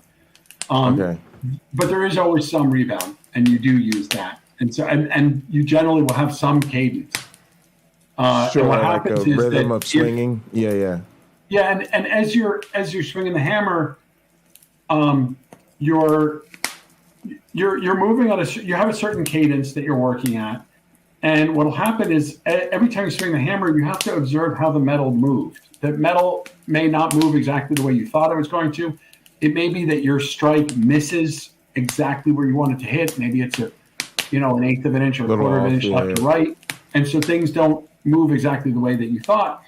And between each strike of the hammer, you have to visualize, you have to see what you did, and you have to visualize what you want, and then maybe adjust your plan, right? It's not, you can't just wail on the steel. That's going to be garbage. And that's kind of also how it's different than carpentry. In carpentry, as long as the nail is going in the wood, every strike is basically the same. Right. If you bend the nail, you have to stop and straighten it, or you can't just keep hammering on it. With blacksmithing, every strike is kind of different, a unique event. Yeah. But then the trick is that sometimes you need more time to think. And when that happens, you don't want to just pick up your hammer and hold it, because that would take a lot of energy. You'd have to stop moving. You almost want it to rest for a second. And that rest is bouncing it on the anvil. You just let it tap on the anvil. You don't swing it at the anvil. You're not, because that'll damage the hammer and the anvil. You just let it tap on the anvil, and that way you don't have to stop your momentum. You don't have to stop it and hold it. You could just keep everything fluid. So you're actually you're thinking for a second, and you just over here tapping on the anvil? It's unconscious. I don't think about it. Really? Yeah. That's very interesting. For me, at least, when you see that tap, that's not me thinking I'm going to tap the hammer on the anvil. That's just, I need time to think, and I don't want to stop moving. And that's because it would be really hard to start again, almost like powering something up where there's an initial getting it going to get it going. It's not about starting, it's about stopping. It takes energy to stop the hammer. As long as it's moving, right? Because that bounce is giving me rebound. Yeah. Moving. If I have to stop, that's a lot of effort. Stop the hammerhead. Okay. Right, and so it's less energy. Let's let it bounce a couple times. Now I'm not going to let it bounce 20 times, right? I'm just going to be like bam, bam, bam, bam, tap, bam, bam, bam, tap, bam. Right? And that tap was just the extra half a second I need to think about what's going on here. Very interesting. Very interesting. See, this is breaking it down. See, would have never known that. That's awesome. Go. Thank you. I actually really appreciate that. That's super cool. It's your show, Cliff. Anything else you want to talk to people about? No, I'm out of here. I gotta figure out all kinds of stuff. All right, I'll take a quick break and get going on my manuscript for a little bit. Thank you so much, Cliff. I'll see you tomorrow. All right, ciao. All right, that was super, super fun. Uh-oh. Y'all want a quick We are Intermission Vision. Ooh, y'all like that. Intermission Vision has kinda got a ring to it. Kind of a bop. All right, don't front on. Please consider becoming a patron of Mythvision Podcast. You'll get early access to every video, including this amazing one, and you can ask me personal questions, private message me, anything you'd like.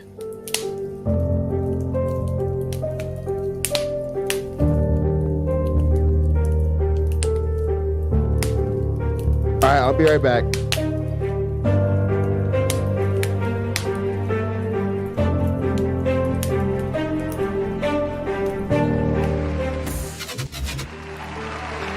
Professor Elaine Pagels, orthodoxy seems to think straight. You gotta think like us, but it's about beliefs. and what beliefs are true, what beliefs are right. Right. Can you tell us more about this? That's such an important question, Derek, when you're thinking about the beginning of Christianity, because a lot of religious traditions don't focus on belief. It's only because Christianity is the largest religious tradition in the world, the widest, the most people, that we think of religions as being about belief. I mean, doesn't it seem natural? You say, well, what do Jews believe? What do Muslims believe? That's not the question they used to ask. Because these were not sets of beliefs, doctrines. These were ways of life, right? These were ways to act. Like Judaism, if you ask someone who's Jewish, you could say, what do you believe? Because they're used to that question now, because by comparison with Christianity, and there are beliefs. Hear, O Israel, the Lord your God is one God, right? That's primary prayer.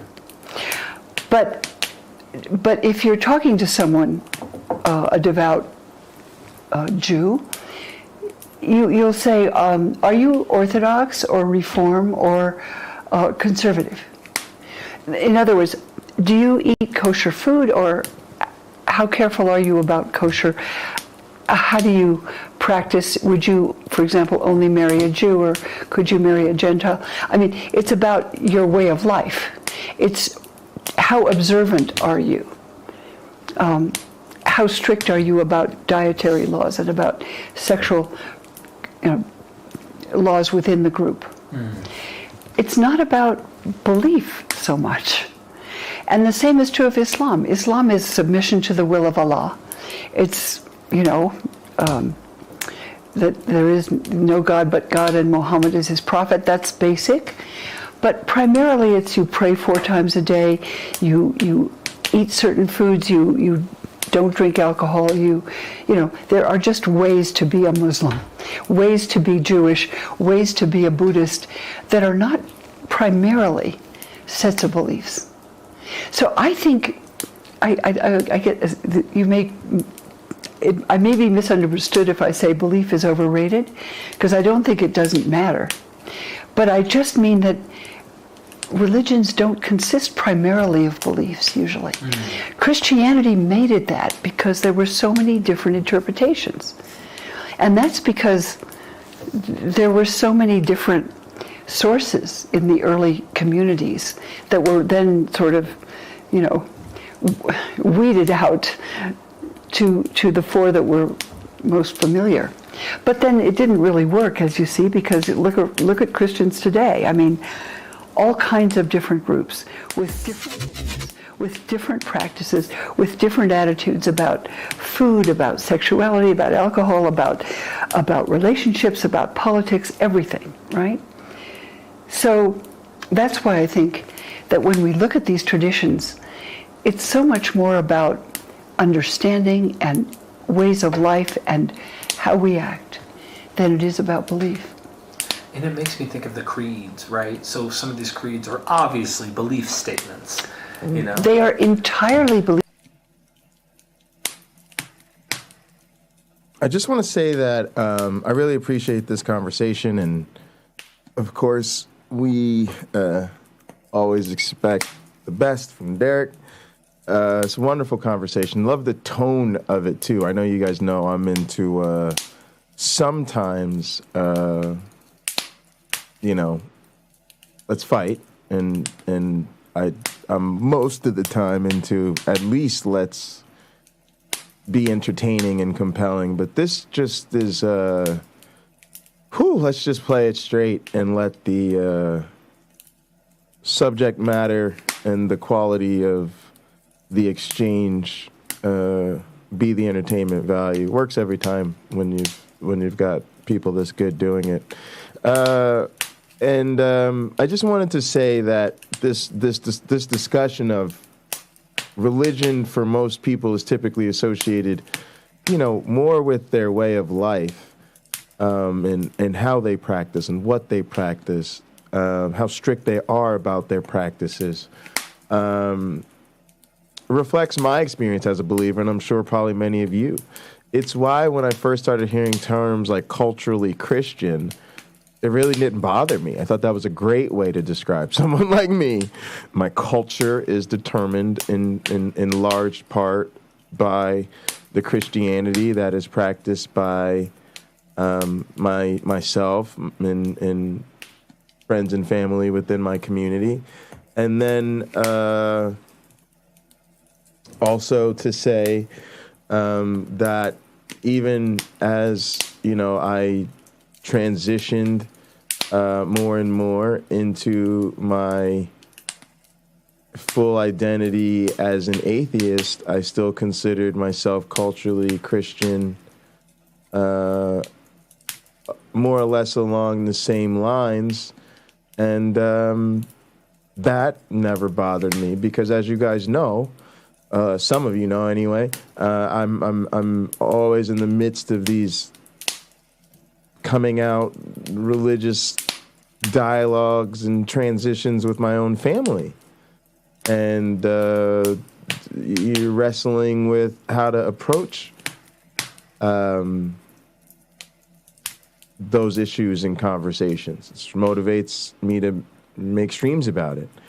So I say all that to say that's what I mean and what it means to me to be culturally Christian. That's why I have these issues. That's why I have to have these conversations, why I have to work through these things, because I may not be a believer, but so many of the people I love are. And that's not to say that, I'm forced to be in a relationship with them, but otherwise I am in a relationship with them, and those relationships are good. It even helps explain why the irony to me is I feel like the religious have played such a negative role in our response to COVID, but had we actually had a better response and, got on the other side of this damn thing, the first thing I'd be doing is getting my atheist black ass back in church. Again, because of part of me that I'm sure a lot of people would identify as sort of culturally Christian. And I'm good with that. I'm good with that. So yeah, I think this is a really cool discussion. Yeah. Belief statements. And my question then, so a Christian might be listening to you right now, See you later, fundamentalist, evangelical, or whatever, I don't mean it derogatory, just simply they believe that the Bible is inspired, it's inerrant, it's infallible, what happened to that? Word, jot, and tittle, you name it, yada, yada, yada, Oh, the And they look at Paul and they go, hey, 1 1 Corinthians 15 seems to be a creedal statement, a belief statement. This is what we believe.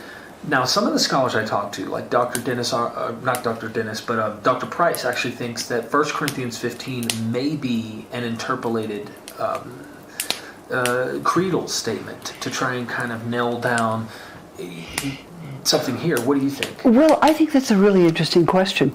At the beginning of 1 Corinthians, Paul says, well, I came to you people and I wanted to teach to you about Christ, but you were such babies.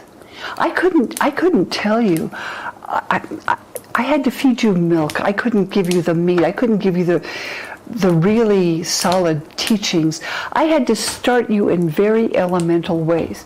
So I came teaching a foolish they're gospel. Just behind my camera. I'll fix it later. It's not letting me move it around. The only thing I'm going to admit around you is Christ crucified, okay? Jesus was crucified. He died for your sins. That's basic, okay? Believe that, and that's enough. That'll save you. So Paul actually in 1 Corinthians says, well, I preach a message. It's a foolish message, but it's all you can handle because you're so immature. You're babes. You were babes. I had to give you milk first. First and second chapter, 1 Corinthians. You weren't ready for solid food yet. The mature people, we do speak wisdom. We speak a different message. We speak a deeper message. Because now you're ready for solid food. But if you want to know what the simple version of it is, look at 1 Corinthians 15, 1-3. We believe that Jesus, was born of a virgin and raised from the dead and died for your sins. That will save you. That's all you need. That's the basics, okay?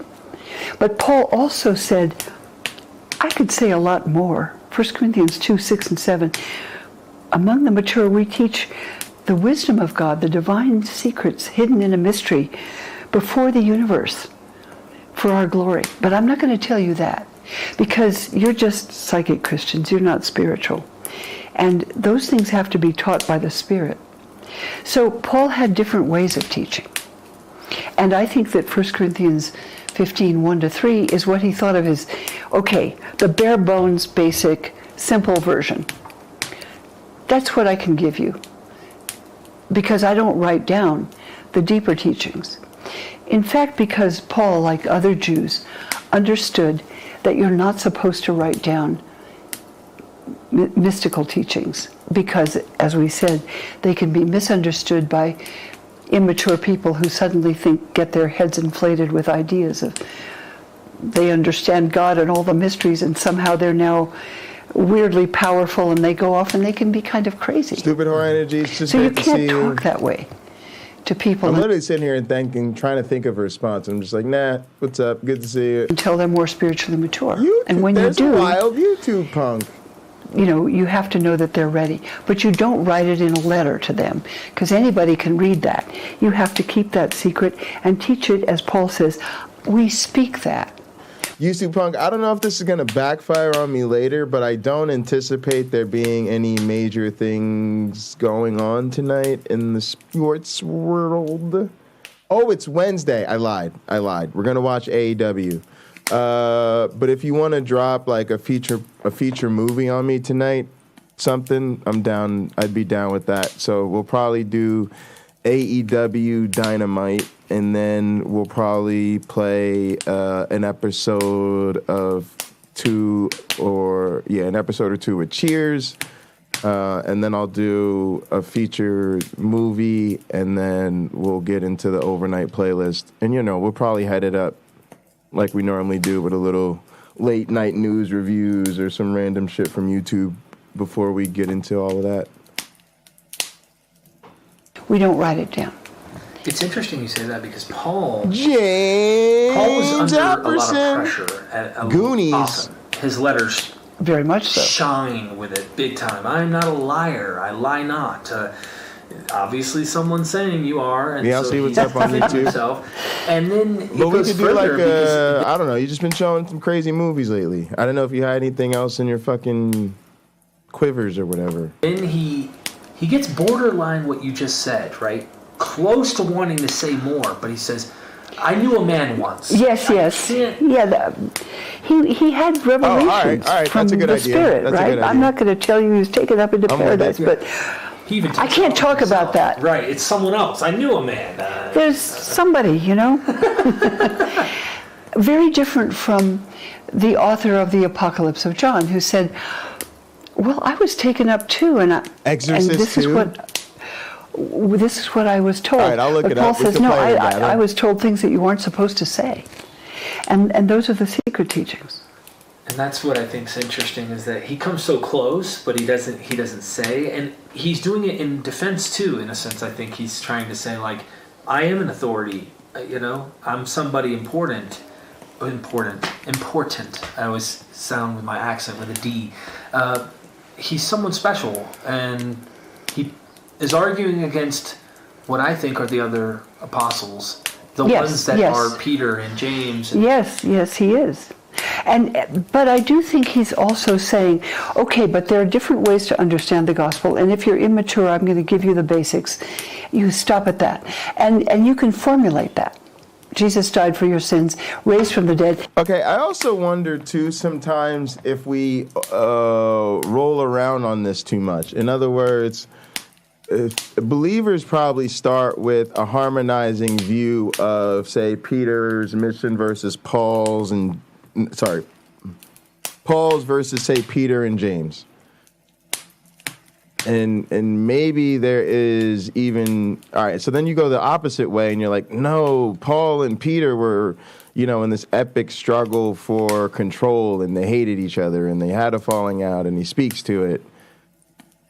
But maybe there's also within all of that some concessions or some acknowledgement of the other camp as, what you call the great apostles or whatever, or I saw them, but they added nothing unto me. We see these things as like he's taking jabs at them, and maybe he is, but maybe he's also saying, given the way you see them, here's how I need you to see me.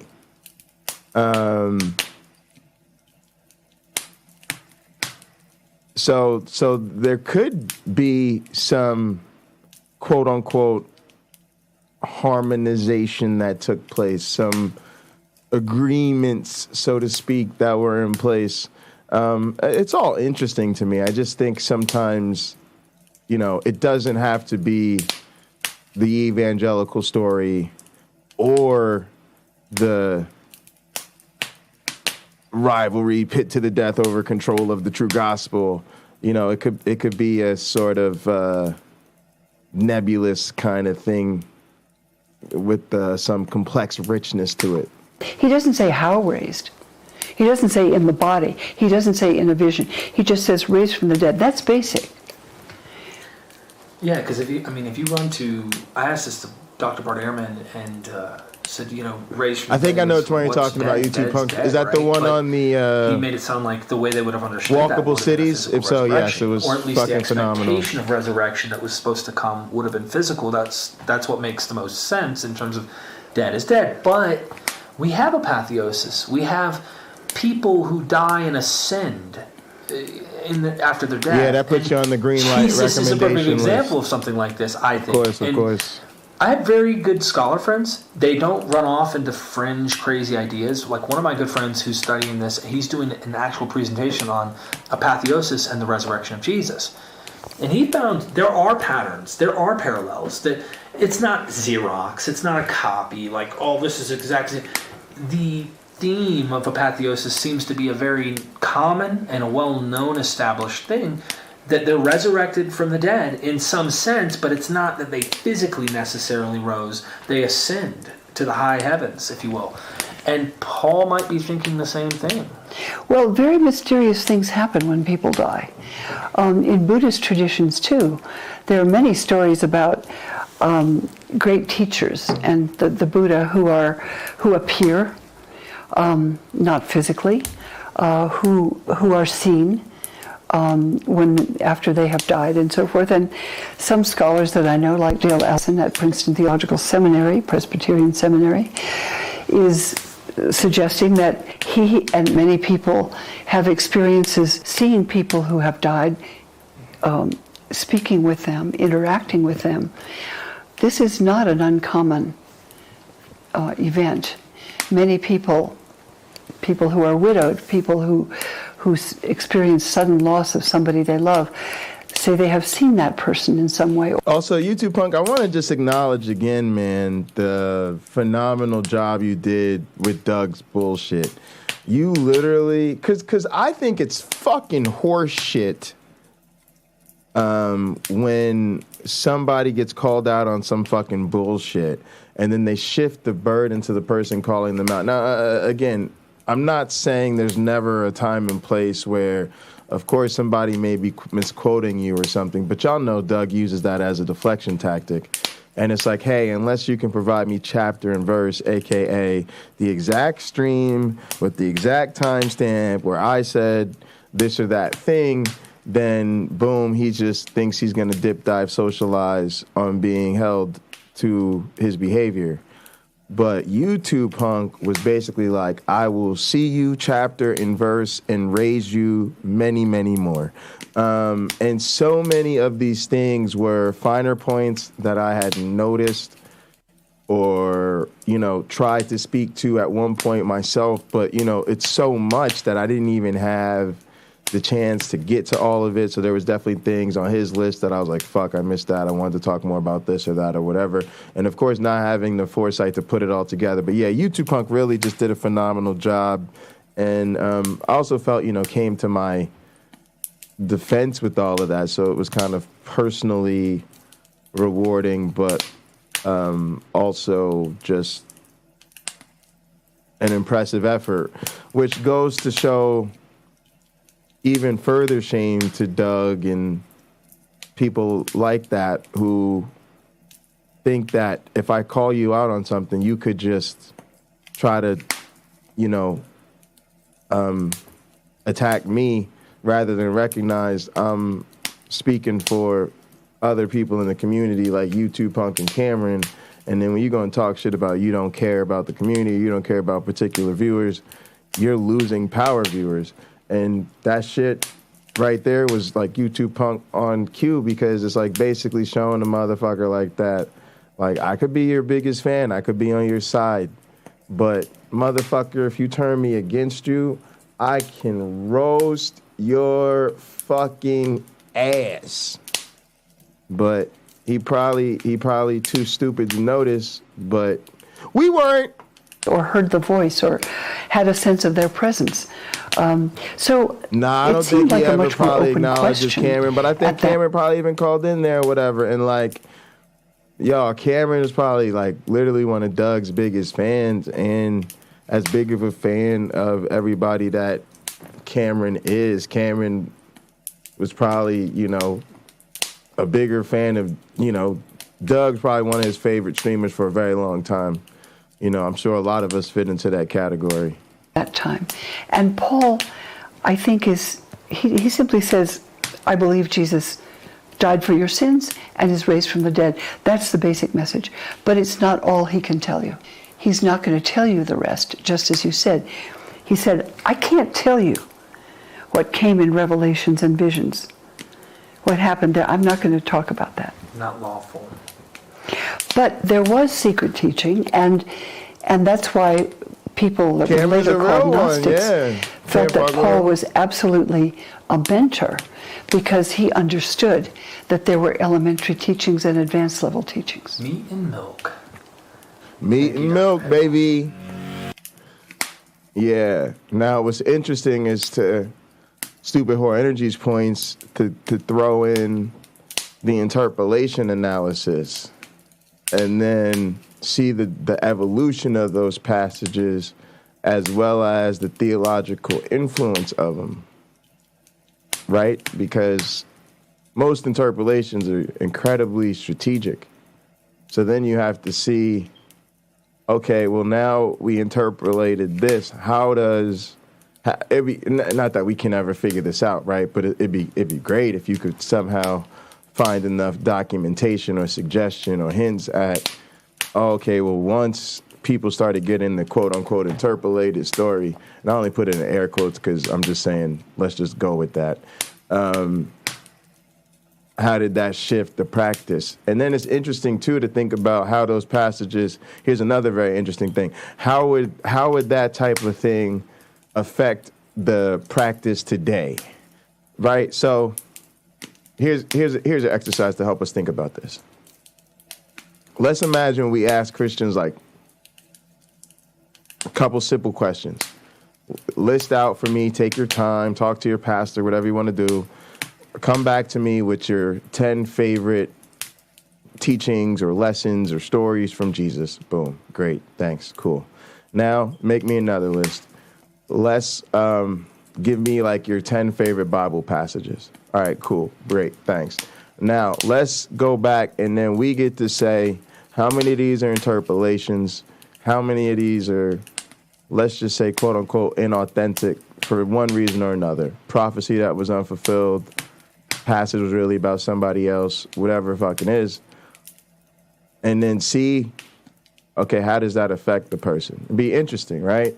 So what I'm about to suggest is just a kind of bigger version of that. It'd be so interesting if you could basically figure out what the difference between a quote-unquote original, authentic Bible is. I know we may never find one, but let's just call it's a hypothetical thing. Like the last universal common ancestor. We ain't gonna find that bitch, but let's just say it hypothetically exists, right? It probably doesn't, to be honest with you. Probably literally doesn't exist, right? Because every Bible has some interpolations in it, and then they're all branching off in some other way, and so you can't trace it back to where there was an original version where they're right. But anyway, let's just say we had that one, and then could compare the impact of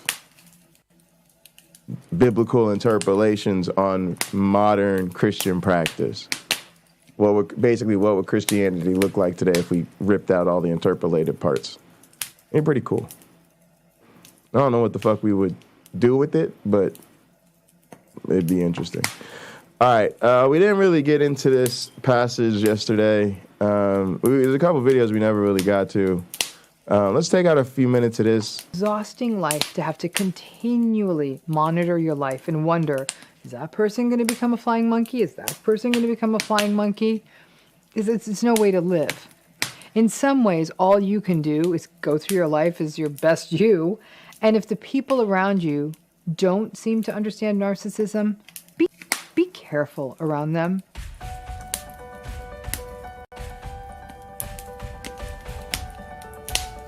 This particular episode takes on 6 alternatives to calling out the narcissist, because if you're not going to call them out, you need an alternative. So this short series takes on what happens when you call out the narcissist, the reasons people do it, and in this last piece, some alternatives to doing it. Yeah, that's really interesting. You too, Punk, the idea of Doug being desperate to get to my one black friend before he could finish seeing all the clips. Yeah, that's, again, he plays his hand, man. He shows you what's up. You know, it's interesting to the extent to see if, you know, is it effective in the sense of being able to keep my one black friend in his corner or as a supporter, which I don't even think really relies on that, because I think, you know, there's a decent enough chance my one black friend just, I don't know, feels he can be more useful as an ally to Doug or whatever. I don't, you know, I'm sure he's got his own reasoning on these type of things, whether we're in agreement or not. You know, it doesn't really matter to me. For me, it was actually more of a personal thing where, like, Doug's just triggering to me, and I don't want to watch Doug be triggering to me all the time. If I decide I want to pick Doug apart because I got somebody, because I want somebody to beat up on that day, then I now have sufficient reason to put Doug on the list of green-lighted targets. You know, he's on our kill on sight list in GTA terms. But yeah, just one of many sleazy things he's been up to recently. Now listen, I've said it over and over again, right? My stance is clear. There's no point in calling them out. They aren't listening, and in general, calling them out is far more likely to generate more harm than any growth. So unless you love yourself some conflict and rage, and some of you may enjoy that, then calling them out is never a good idea. In fact, calling them out only just gives you more confirmation of how unhealthy these relationship cycles are, and may be so triggering that it is simply not good for your health. So let's start at the top. Here's a first thing alternative to calling out a narcissist. Don't call them out. It's really that simple. Do not call them out. It would save you a world of grief and hurt if you did not. You aren't turning them to them for confirmation. They aren't going to change, so don't do it. If you suspect that narcissistic patterns are in play in your relationships, then you simply have bigger decisions to make. Put your time there. Ask yourself, do I stay and set boundaries and not engage? If I leave, what does that look like? But some grand showdown of telling them, there's no win there, and that's not a good idea. A second alternative, Put your energy into actually really understanding what this pattern is about, not in calling them out. An issue that often arises is that people read books or blogs or watch videos on channels such as this, and then will find themselves saying, aha, now I get it. Just like maybe that magic moment when somebody finally sort of masters algebra or how to play the violin. And then you want to take that newfound knowledge and want to march over to that narcissist and say, aha, I have your number. I see you. Instead, it's far better for you to just simply focus on understanding the pattern, and then you can use that information to guide your decision making, not just in this relationship, but in others, and turn what felt like chaos into a predictable, albeit still painful situation, and make more informed choices. Your third alternative is gray rock. It's a thing, and it works. Gray rocking is a form of disengagement, not taking their bait, not having the usual invalidating conversations, not sharing your achievements with them so they can minimize them, not sharing your pain with them so they can diminish you further by not having any empathy, just sticking to superficial topics such as the weather or the new purple flowers in the neighbor's garden. No, I get it. When you gray rock, it's not a deep relationship, but the fact is it never was. And the gray rocking, they have a little ramp up at the beginning when you do it, but then over time it may help with the rage. Gray rocking means that you don't go deep. Someone recently suggested to me the idea of another level, sort of level up from gray rocking. She suggested calling it firewalling. She's a tech person. And we sort of laid out firewalling as, again, this level up from gray rocking. The concept of firewalling, not letting important or sensitive information in or out, but otherwise interacting normally. It's like a boundary that keeps your most intimate knowledge within you, but you can share other information safely. Fourth alternative is have some other sounding boards or sources of support. This can be therapy, close friends who get it, those friends of yours who sneer and say, you shouldn't say narcissist. Link up with the gang. Not nice. You're not a doctor. Put them in the firewall pile. You can't have this conversation with them. You can turn to online support groups that are well run or other social groups where you can just be you. Having those spaces can be game changers for you and make it less likely that you make the mistake of calling out the narcissist and instead just vent in a space where you are safe and validated. Fifth is radical acceptance. Radical acceptance means knowing that this won't change. This or these are the limits of this relationship and this person, and it also means knowing that calling this out is pointless. This falls in, radical acceptance falls in with the many other techniques I have shared, including managing realistic expectations, setting boundaries, not defending, not engaging, not explaining, and not personalizing. But as part of this, it's also recognizing via radical acceptance that calling this out, calling a narcissist out, is pointless and potentially harmful. And sixth is distraction. Do something else. You feel like calling them out? I don't care if you go and pick up some yarn and start to crochet, write the great American novel, take a walk, bake a cake, go to the garden, or binge watch a show for the 10th time. Do something else. And the moment you want to call them out, that feeling, it may pass. I gotta say, watching a show or a movie is particularly useful because it can sometimes change your disposition or your perspective depending on what the show is about. And just that little change in focus and perspective may pull you back from wanting to do it and sort of letting that desire to call them out pass. I'm gonna say this for the third time in this series. All of you are as free to do as you wish. We have that option. And to know that all choices carry a responsibility.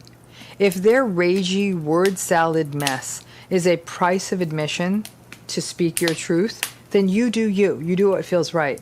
But you go in thinking, if you do go in thinking there could be real change and real contrition from them, then don't do it. And keep in mind that there are other people who get affected by their rage.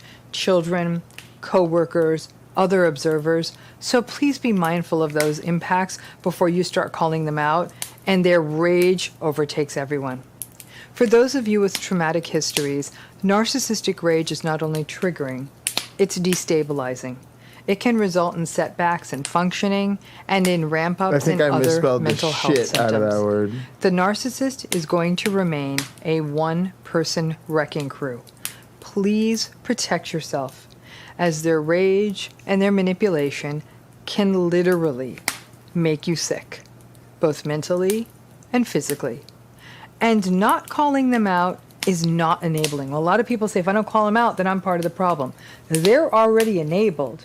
And you calling them out in a strange way enables them more, because it means they can just go on yet another one of their ragers that they use to release tension. They aren't going to change. And more meaningful consequences that may range from legal, criminal, financial, employment, or social penalties or remedies are probably not going to happen on your watch. Consequences that could result in a loss of their power, their privilege, their resource, and their social standing are typically all that will ever get through to them. And it very rarely happens in this world. The world enables them. Our laws enable them. It's not just you. In narcissistic relationships, we strive. We have to strive for our own self-preservation and protection. Later, James. And we need to try to heed those red flags early and often. So there are alternatives to calling them out. There's no point. It is a pointless endeavor. These are 6 things you can do instead. Keep them at ready access and recognize that at those times you want to say, do you recognize what a raging narcissist you are? I don't know. Go turn on that Netflix. So let's talk a little bit about this concept of soul distancing. In a time, as we're making this video, we were talking about other kinds of distancing, sort of traditional social distancing, keeping 6 feet away from people as a way to sort of ease the spread of the virus and to keep more of us healthy for a longer period of time so we don't overwhelm the health industry. We understand what that's about. We understand why we need to do that. But here's where it gets sticky. A lot of people are reaching out to me, and I'm getting unprecedented numbers of emails and messages about this issue of, listen, I did all the work I was supposed to do. I set the boundaries. In some cases, they went no contact. In some cases, they went gray rock. Day workers are wimps, stupid whore energy, laying down the gauntlet. All the things they needed to do, social support networks, to be able to help them cope with the narcissist in their lives. Here's where things changed. In many, many, many parts of the world, I live in one of them right now, what we're having to deal with is a sort of a stay-at-home order where we can't leave our homes easily. So the challenge in this then becomes, what do? You no longer can't just walk out of the house. Yeah, I guess you could take a walk, but in some parts of the world you can't even do that. So how do you manage this era and what's happening while staying healthy? Now here's what's interesting. This concept is something I started talking about long before any of this happened, and it was often related to things like family dinners and holidays and vacations and things that you were sort of put into tight proximity, like a holiday dinner or a festival dinner where you were thrust in close proximity to some of your more toxic and narcissistic family members or partners or anything like that. The challenge then becomes, many times people say, hey, listen, there's parts of my family I really do love. I love some of my siblings, or I love one of my parents, or I'm fond of my grandparents.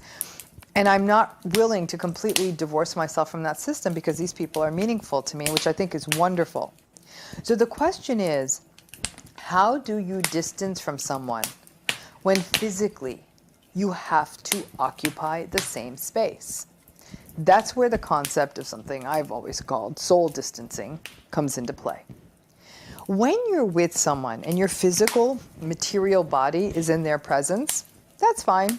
That happens. You have to sit next to people you don't like on buses and airplanes or in offices or in classrooms. It happens all the time. But when those people have no relevance to you, for example, you're sitting next to someone on a bus or you're sitting next to someone in a conference room, you don't really pay much mind to them. You might think like, I'll be glad when this is done. I don't really like this person, or they're doing things that are making me uncomfortable, or I just don't like this experience. It's either time limited or you don't have much association with them.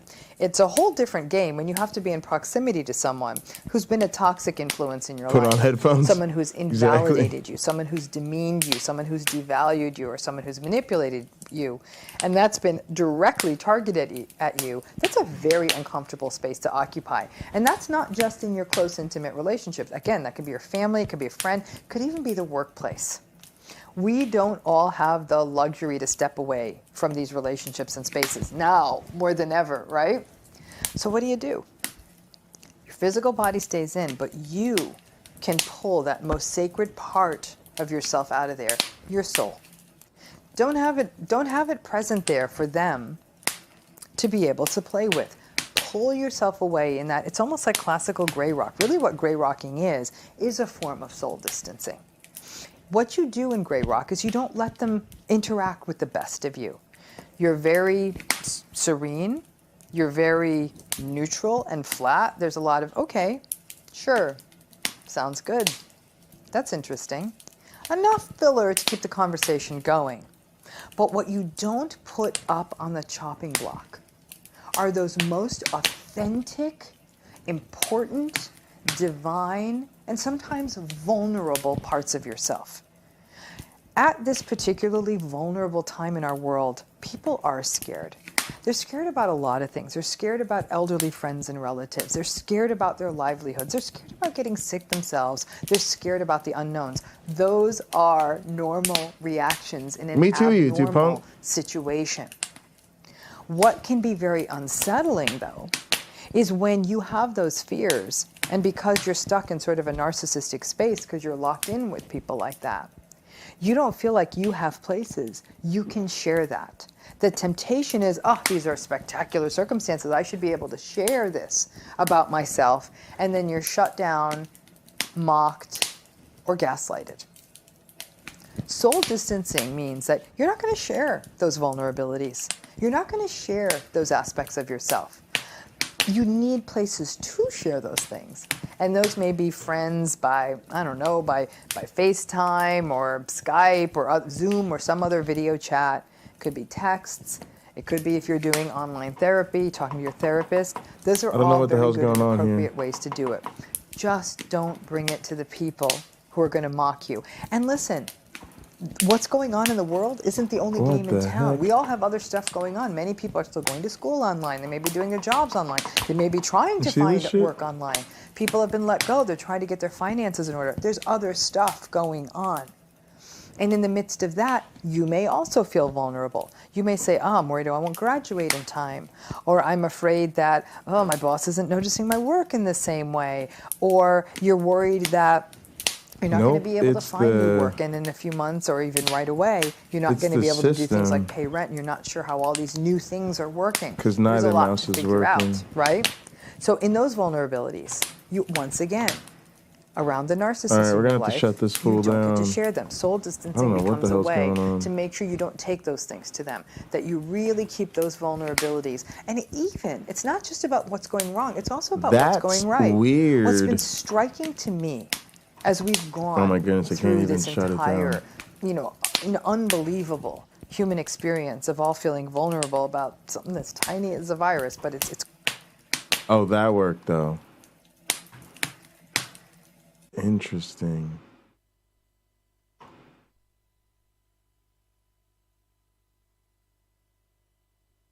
Blue screen. Boom. Well, that'll get it done. All right. What do we do in the meantime here? We switch sources. All right, switch this mouse back. Open the menu.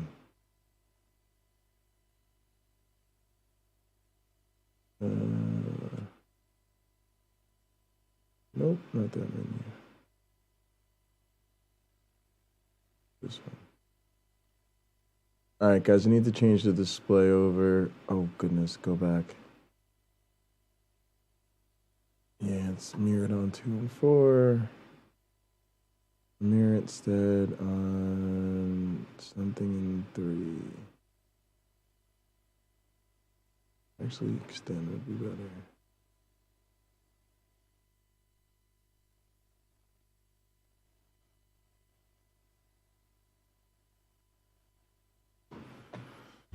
All right, let's switch over.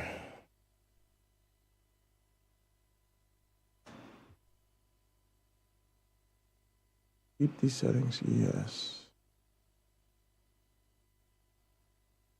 All right, now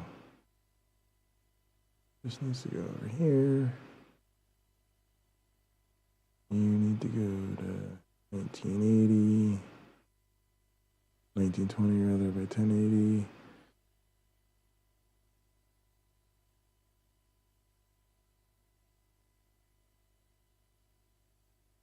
All right, and then we'll adjust it with the laptop 2 sources.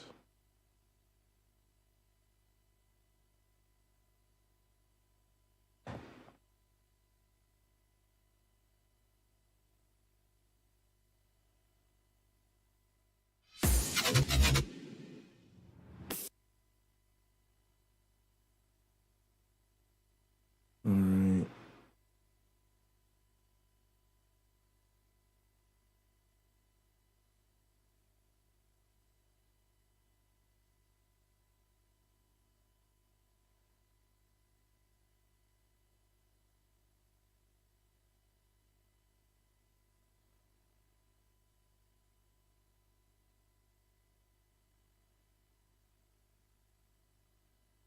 Oh, God damn it. I hit the wrong thing.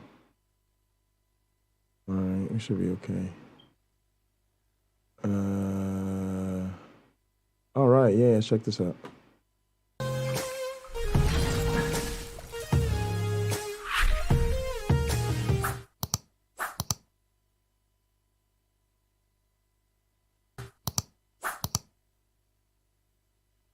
Ah, the wonderful world of faith healers. Those godly millionaires with supernatural healing powers who, for some reason, never seem to work in children's cancer wards. I've seen legs grow out.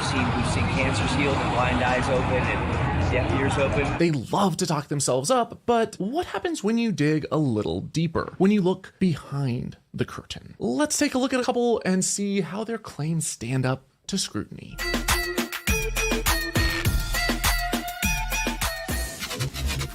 I'll be right back. First up, we have the evangelical faith healer Todd Bentley, the pastor who kicks, punches, and headbutts people better. I'm the juggernaut, bitch! There's this older lady worshiping right in front of the platform, and the Holy Spirit spoke to me. The gift of faith came on me.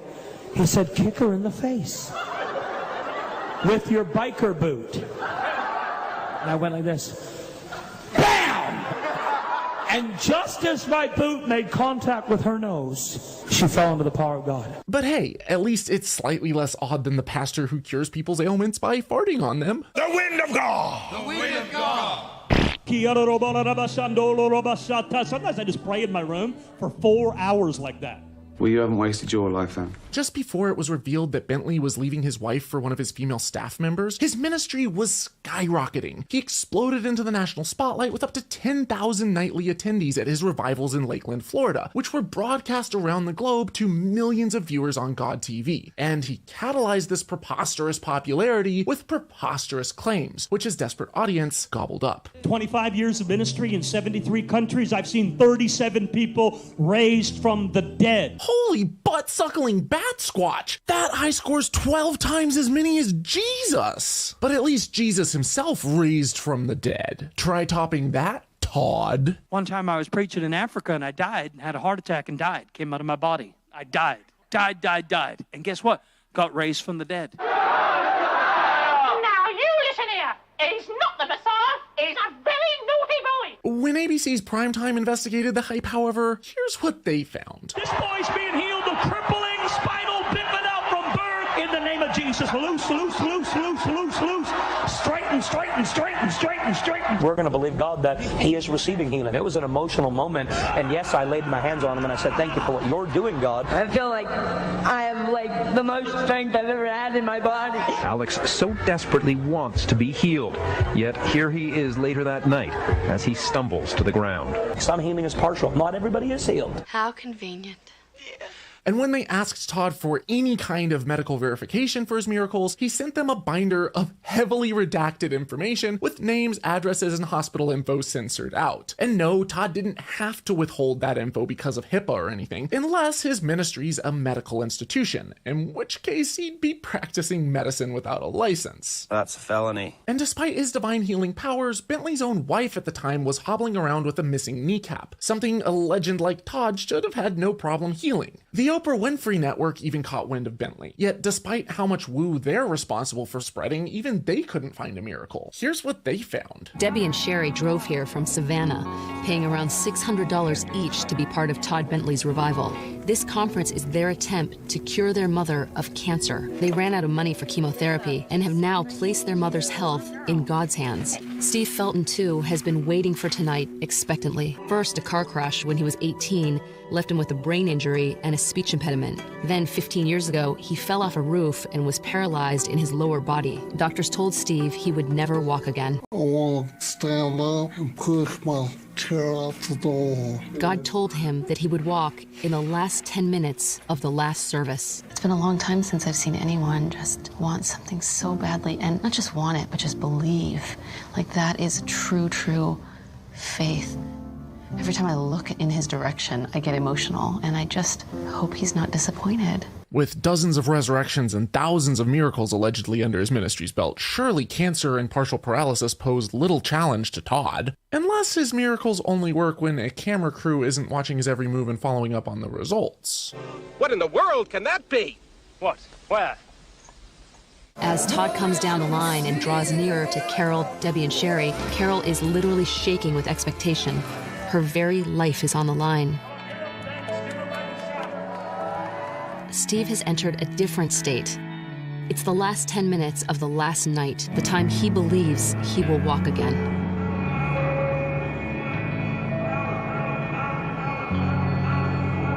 So, how did Todd fare? Last night, Saturday night, I thought that was my life. But evidently it wasn't.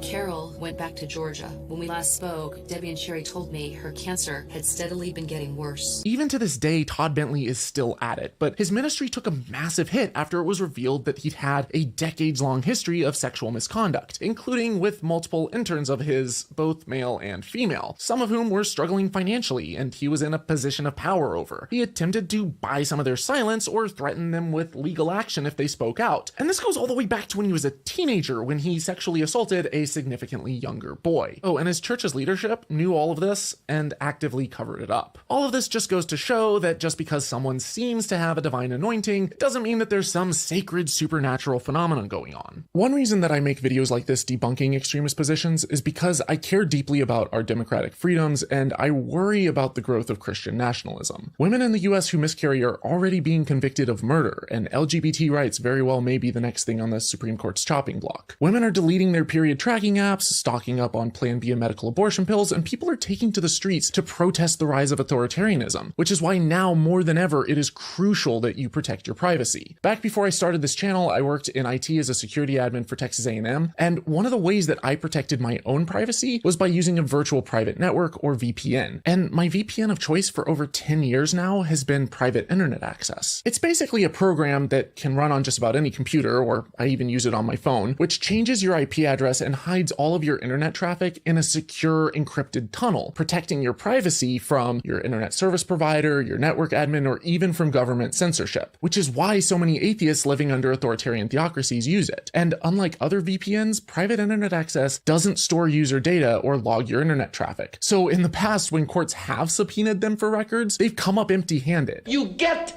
nothing! Their business model is literally to protect your privacy, and they do it really well, with world-class next-generation servers in over 83 countries. It's super easy to use, but is also the most customizable VPN on the market if you want to configure it, which probably explains why it's so popular with over 30 million downloads. And right now, you can get it up to 82% off. That's barely $2 a month. And if you sign up using my link in the description below, you'll get an additional 3 months completely free. Plus, there's a 30-day risk-free 100% money-back guarantee, and their 24/7 support team is super responsive. So click that link, sign up today, and start taking back your privacy. Number 2, W.V. Grant. In my last video, I showed you how some of the dishonest tricks of W.V. Grant were exposed by ABC's Primetime, and later by the magician Darren Brown. But those weren't the only shady tricks he was caught using. In his 1987 book, The Faith Healers, James Randi recounts watching trucks pull up outside of Grant's revival meetings and unload a couple dozen wheelchairs. As people with canes and crutches hobbled into the church, they were placed in the wheelchairs and rolled to the front of the service. Once the healings began, Grant would enthusiastically command them in Jesus' name to rise up and walk, which they did,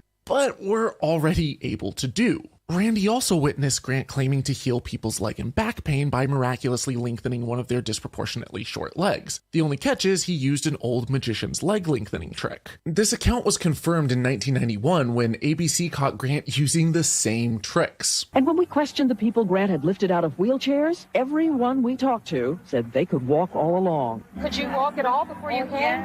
Yes. So this little boy, who is in fact confined to a wheelchair for life, left the service without any miracles offered for him. Now, one interesting side note about the leg lengthening trick, there are actually many ways to pull this trick off. One of which the magician Darren Brown demonstrated in his documentary Miracles for Sale. If you want, I can do an entire video just on this trick and the many faith healers who use it. So let me know in the comments if that's something that you'd like to see. But to put it bluntly, it is absolutely the mark of a charlatan. In the words of the health journalist Andrew Skolnick, who helped Randi expose W.V. Grant back in 1987, faith healers are potential killers. There is no...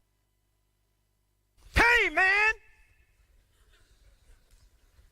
This makes sense! Exactly. Hang on a sec, y'all. I just had to find the screen. I'll be right back on screen. I'm just getting the setup back because we got the other computer going again. Greater harm nor fraud than medical quackery. You can sell people bogus gold mines and they lose money, but they can get more money. When you rob someone of their health, they can't get that back. Okay, so Grant may not be legit, but surely Benny Hinn, the man with the magic coat who packs out stadiums with desperate believers, surely he's the real deal, right? Well, unfortunately, every time that Benny Hinn has been investigated, there's been a trail of bodies in his wake, of the vulnerably desperate who trusted him, opting for faith healing rather than... Let's up to... Give me a sec. What the heck's going on here? Oh.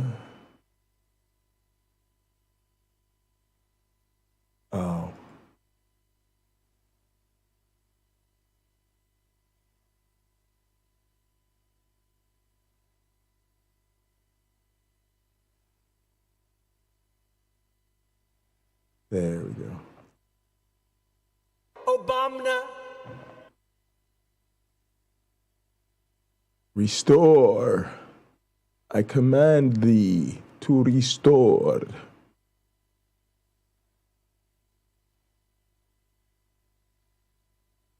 Medical care. And as he continues this legal genocide for profit, we'll probably never know exactly how high his kill count actually is. But here are just a few of the many deaths that he's responsible for. When he laid hands on Laura Twilley 2 years ago, she told everyone it was a miracle cure. I have cancer all over my body, and I haven't been able to walk at all, or pretty much stand, and I'm doing pretty good now.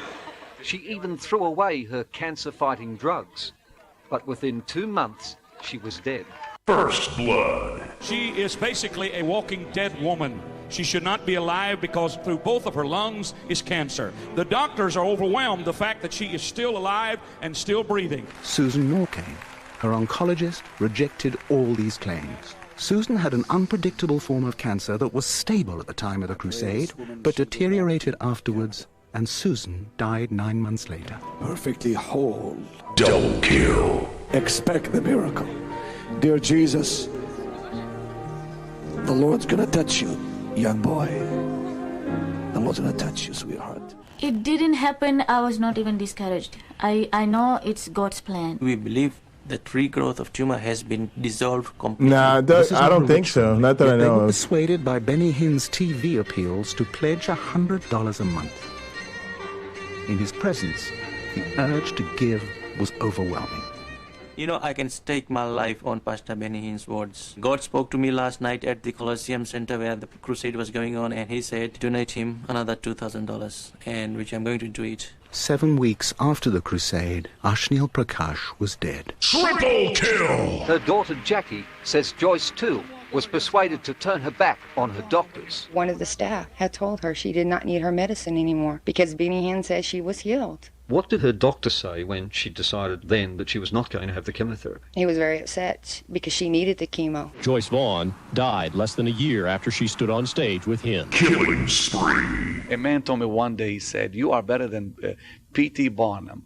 I said, "Oh, well, thank you." A proud day for you and your family. That's his house up there over my shoulder, overlooking the Pacific Ocean on some of the most expensive residential property in the U.S. We've consulted real estate agents, and they tell us that if that house went on the market today, the selling price would be about $10 million.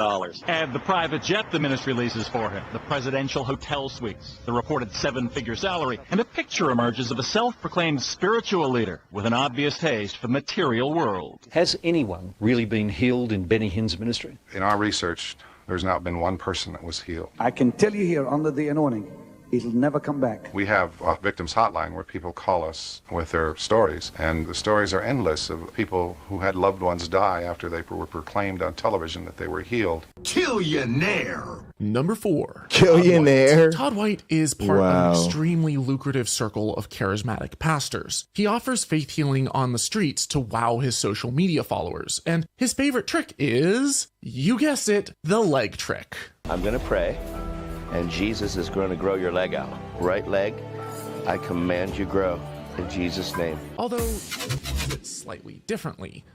Look.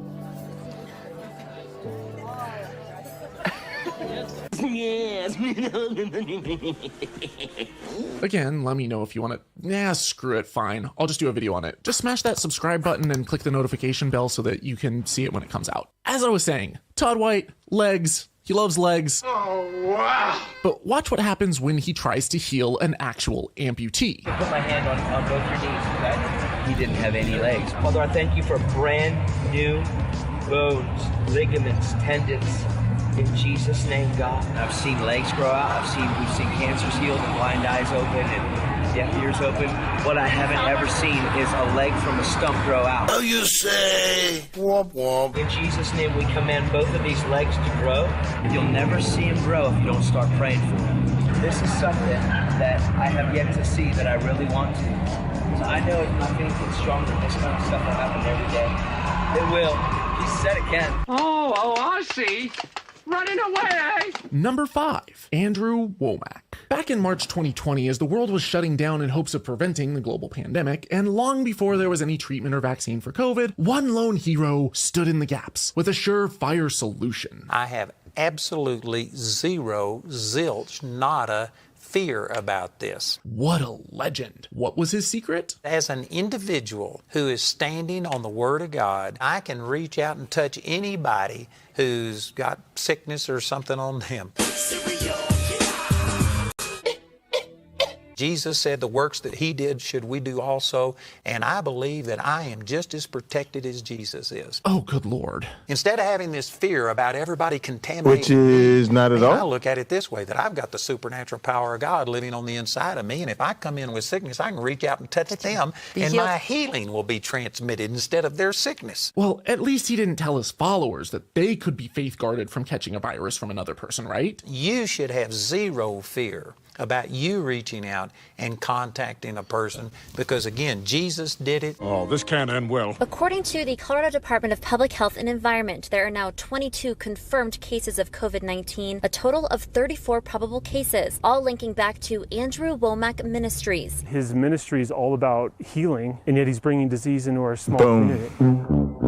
Oh, and ironically, because of this, he had to cancel a faith healing seminar that summer. Womack Ministries has since moved conferences online, including this healing event in August that was supposed to happen in person. But if anything, Andrew Womack got off easy. A faith healing pastor in Cameroon claimed that he could cure people with COVID by praying over them too. But unfortunately for him, he caught the virus and died.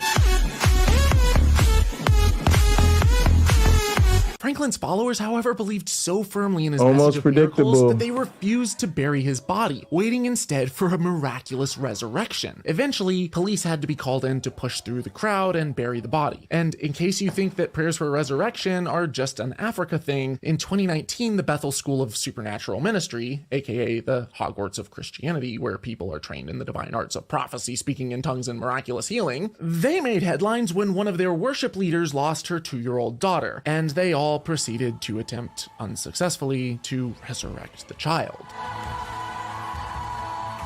Now, I have nothing but sympathy for the desperate and vulnerable who flock to these faith healers, because I've been in their shoes, and I used to believe all of it myself. But I make these videos and I speak out because I know that there are people who can know better, who maybe don't know how this stuff works or realize that they're being taken advantage of. And I think that the more of us that speak out and share these stories, the more we can encourage the world to think a little more rationally and to avoid falling for snake oil charlatans like these. If you want to help me with this goal of spreading scientific skepticism and critical thinking, you can make a per video pledge on patreon.com/holykoolaid. If you want to help me in the immediate term. All right, gang, good shit. Let's switch back over to this for a second. I'm actually in a frustrated mode because I got the I tried to get cute and use Gather at the same time on the streaming PC, and I think it's got my camera out of sync here. All right, let's see. We want to go back to mirroring the display. Nope. Whatever that means.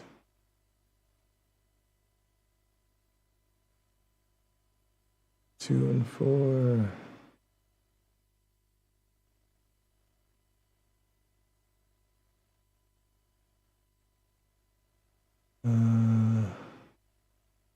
Yep. Disconnect this one.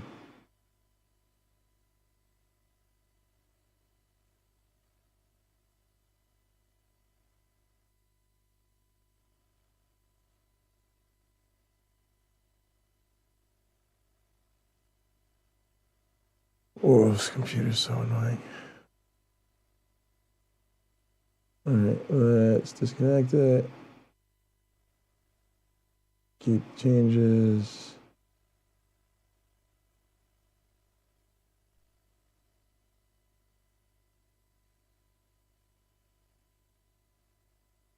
There we go.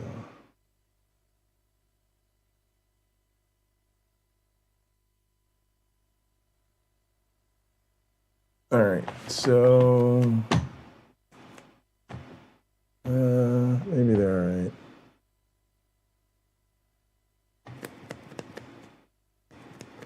Yeah, it looks a little better. All right, so let's get into our actual manuscript here for a little bit.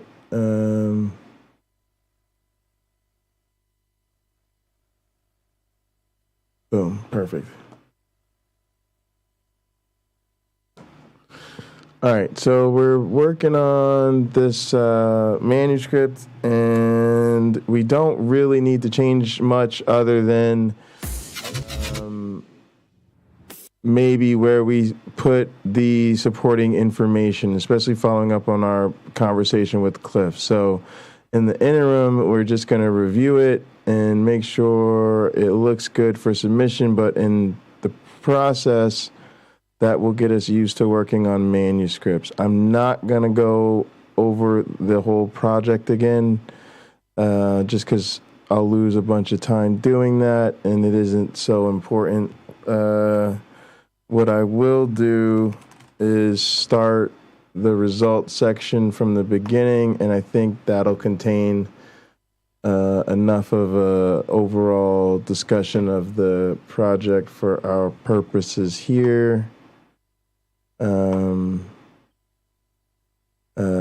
But basically, while I do this, I'll say it's a project that, for those of you that are familiar with Lenski's long-term evolution experiment, it starts with phase 1 that's similar to that. We evolved 10 populations for about 65,000 generations in a Vita in a particular environment. We then took a single organism from each of those 10 populations from early, intermediate, and so basically the beginning, middle, and end of that first phase, and evolved 10 populations from each of those in 2 different new environments, one being similar to the ancestral environment and one being completely different. All right, now let me get here, YouTube, boom, close everything to the right. How to make waves in After Effects, that's probably pretty cool.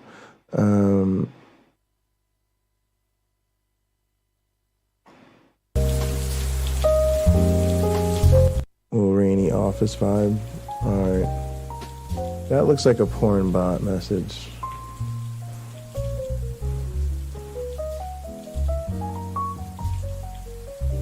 Yeah.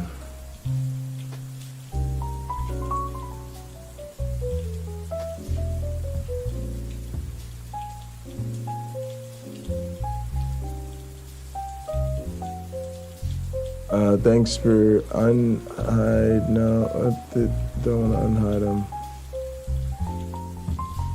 Thanks, YouTube Punk. All right.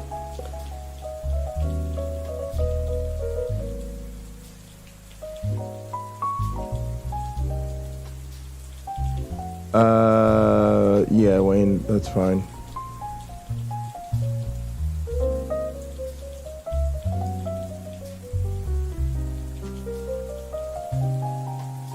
If I could just figure out where I put that, that'd be awesome. I really don't remember.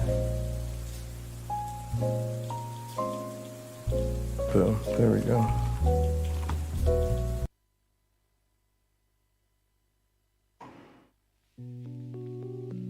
Nope, not gonna work.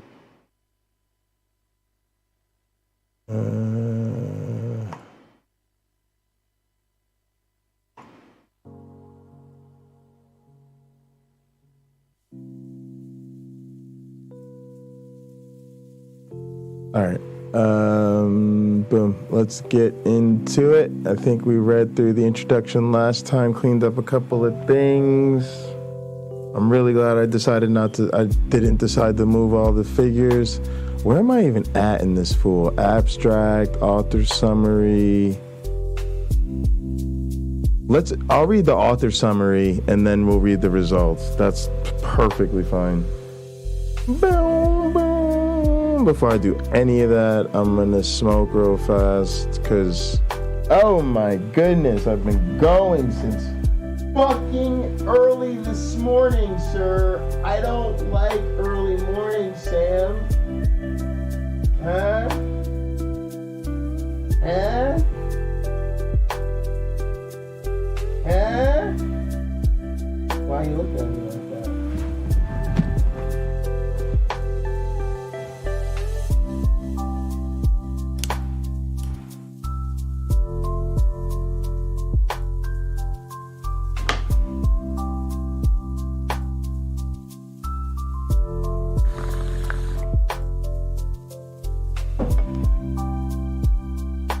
All right, so we're gonna start. Boom, author summary.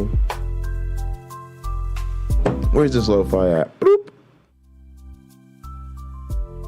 Faders, so nice. All right, author summary. Goldstad experiment of replaying life's tape-inspired evolution experiments that measure the contributions of adaptation, chance, and history. Microbial experiments show that adaptation overwhelms the signature of history with strong selection in a new environment, aka adaptation. Researchers suggested that a deeper footprint of history, The genomic legacy of prior adaptation might constrain adaptation to a new environment. Such an experiment is difficult because of the time needed to extend phylogenetic depth in an evolution experiment. We overcame this using a 2-phase experiment with digital organisms. In phase 1, we evolved 10 populations from a common ancestor under identical conditions for about 60,000 generations. We sampled clones from each population at 3 time points corresponding to shallow, intermediate, and deep history. In phase 2, I should change that.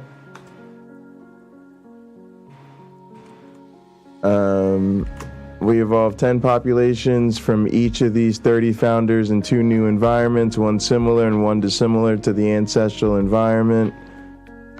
We measured the contributions of adaptation, chance, and each founder's history to the evolution of 2 traits. We show that the footprint of history can indeed become too deep to be overwhelmed by selection. Importantly, this effect depends on the strength of selection and degree of similarity between the old and new environments. Boom. All right.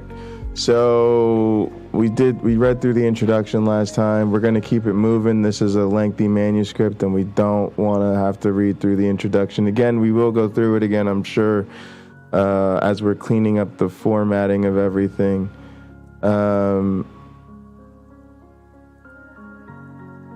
So, here we go. Feel bad even going through the results again. All right. Results, evolution during phase 1. Starting with the same proto-ancestral genotype, all 10 population. Hang on a sec. Let me get the chat pulled up. All 10 populations underwent extensive evolution during phase 1. Mean fitness rose rapidly at first and more slowly as time progressed. These populations all improved relative to their common ancestor, but they reached very different fitness levels. Note the log 10 scale, with the among population variation increasing over time. Vertical lines show the time points, 20,000, 100,000, and 500,000 updates when we sampled the genotypes used to start the phase 2 populations.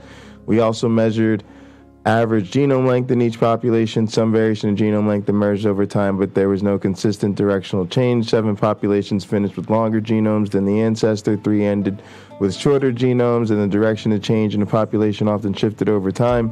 The changes in genome length and variation among populations were very small compared to the changes in variation in fitness. Owing to the extreme variation in fitness values, we use log 10 transformed values for both average fitness and average genome length in all our analysis.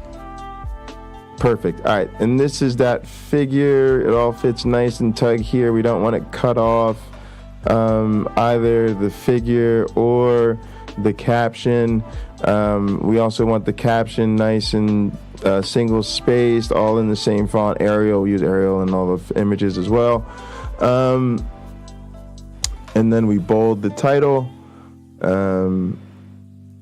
This is called Figure 4, population averages for fitness and genome length during phase 1. So these are the vertical lines it was talking about.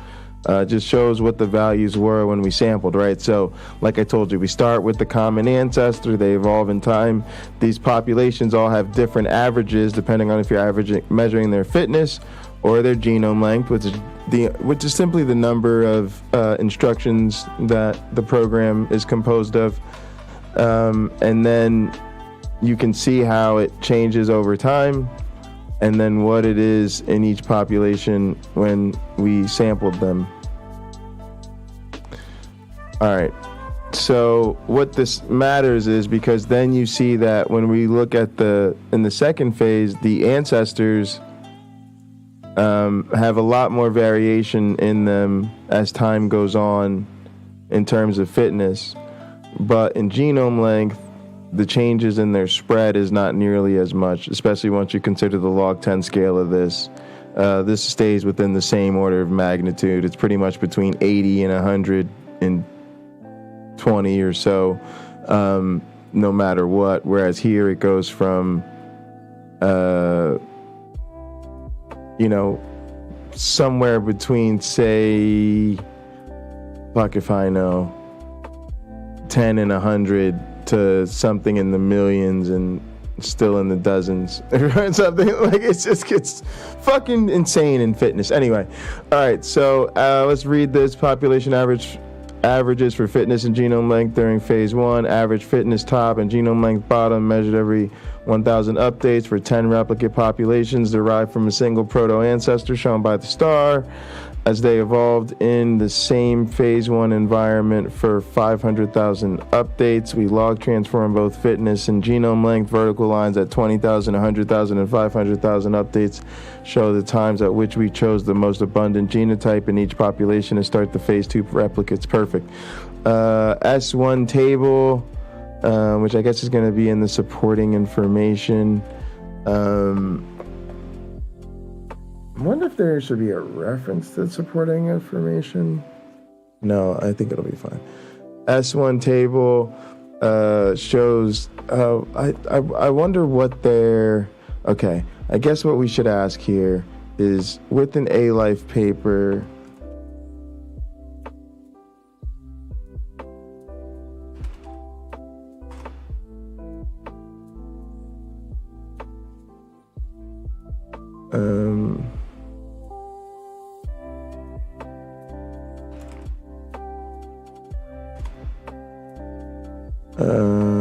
Yeah. All right, now.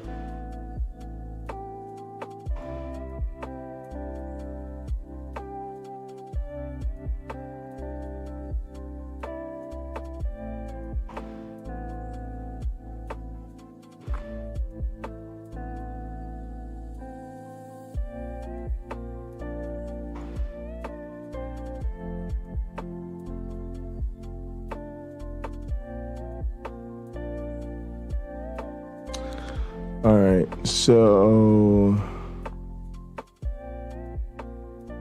what did y'all do here? Bunch of figures, so they're written out figure. So we're gonna have to do a lot of this formatting changing. All right, so what I should do is I should finish reading through it, make sure I don't want to change anything, sort of content-wise, and then we'll go back through and do all this fucking formatting changing we need to do. We don't have to normally submit these things really strictly according to their format, but there is certain things we'll want to do. Like if they use figure, for instance, all throughout, and we're using fig, like we'll want to change little stuff like that. That way it at least looks like we've gone through the effort of reformatting it for their journal. Rather than just submitting it in the format of a different journal. But I want to go through the content because I haven't read through the content in a while. So anyway, let's just keep going for now. But that'll be the type of thing we come back to when we do formatting changes. I shouldn't forget that. Let me insert a note just in case.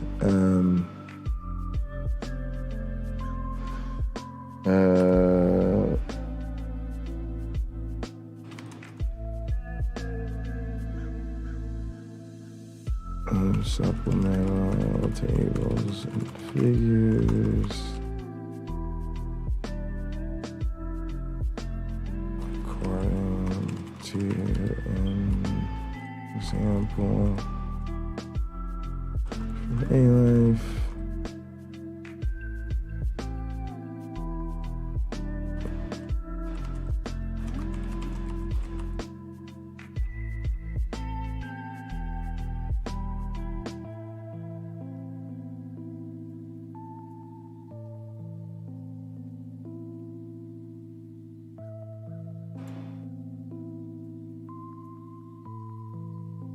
Oh, I didn't mean to go all caps there, but that's actually fine. All right, and then, oh shit, I always forget to do this. Control Enter, I hate that fucking thing. All right, boom, done. Let's go back over here, and all right, S1 table shows the mean, average fitness, and genome length in phase 1. We use box plots. So this is just stuff that'll be in the supplemental. I'm not going to worry about it right now. We use box plots to visualize the because we'll look over all the supplemental stuff when we look at that. We use box plots to visualize the distribution of Average fitness and genome length for the populations at the time points corresponding to shallow, 20,000 updates, intermediate, 100,000 updates, and deep, 500,000. What should that be? I guess we should repeat it here. 500,000 updates. Shallow, intermediate, and deep history in the old environment. We performed paired t-tests to compare average fitness and genome length between populations with the shallow and deep history between populations with shallow and deep histories. S2 table. Mean fitness differed significantly. 4.582 p-value. That's fine. 3 digits. But genome length did not. Smaller effect size, larger. It's not significant p-value. We ran chi-square tests to compare the variance in average fitness and genome length between populations with shallow and deep histories. I was just talking to my students about this today. Sweet. S3 table, we also found a large and highly significant difference in the variance between populations with shallow and deep history for fitness, but a much smaller and only marginally significant difference for genome length. These results imply that genome length was, if not strictly neutral, at least subject to much weaker selection than fitness. All right, let's move on. Phase 2, evolution in the overlapping environment after shallow phase 1 history, trajectories for fitness and genome length. All right, figure 5 top shows the mean fitness trajectories for 100 populations evolving in the overlapping environment after shallow history of 20,000 updates in phase 1. In this environment, organisms received rewards for performing the same 38 logic functions rewarded in phase 1 along with 38 additional functions. We plotted 10 sets of 10 trajectories, each colored according to their phase 1 progenitors. Figure 5, bottom. Did anything interesting evolve in a different environment? Yeah, it did, by the way. Sorry, I didn't answer that question before. But yeah, it did. We've looked at it a couple times, so we'll get to that. We'll get to it. Today I've got to stay focused on getting through as much of this manuscript as I can.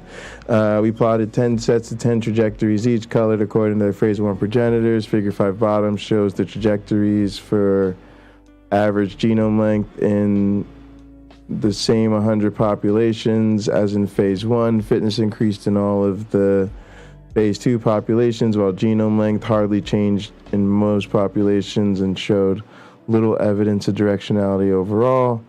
All right, that is here. Same thing. You start with low fitness and not a lot of variance in fitness. Over time, you get it to the point where you have to measure this over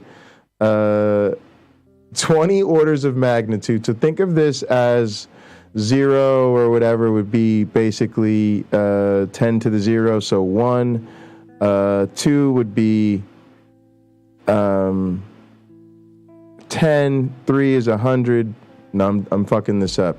It's 10 to the first would be 10, 2 would be 100, 3 would be 1,000, 4 would be 10,000, 5 would be 100,000, on and on and on. 6 is 1,000,000. And so, you know, we get values that are basically 10 to the 18th, anywhere from like 10 to the around 10 to the 1st to 10 to the 18th and everything in between, in terms of fitness. Whereas with genome length, you get, again, they start at 100 and they never deviate very far away from that in either direction, and they're kind of squiggling back and forth rather than, you know, because it's random, rather than, you know, systematically all getting better, even where you can see these sort of major innovations where they figure out something big and they get these leaps in fitness.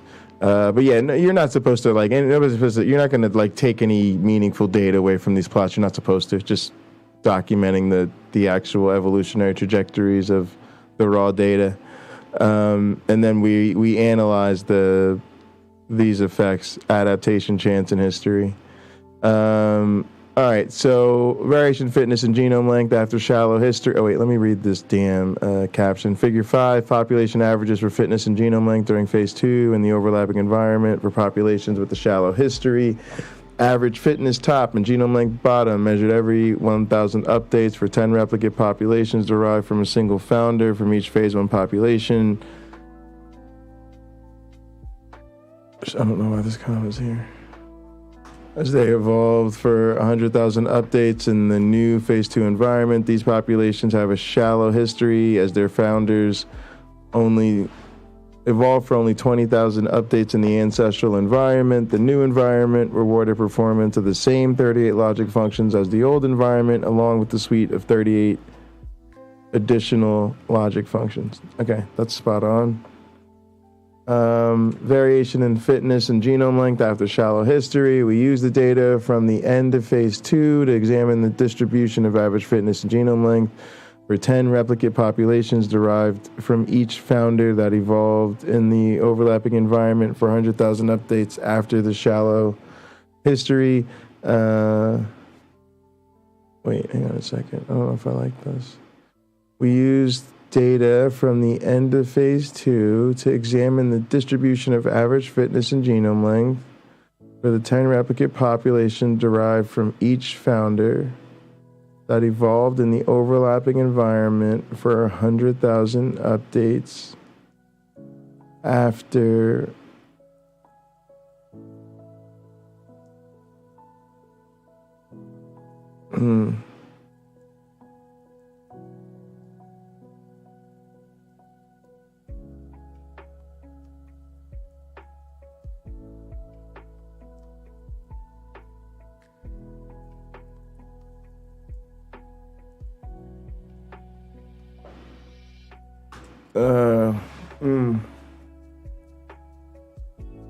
Sorry, for 100,000 with shallow. We'll just say with. Let's say with shallow history.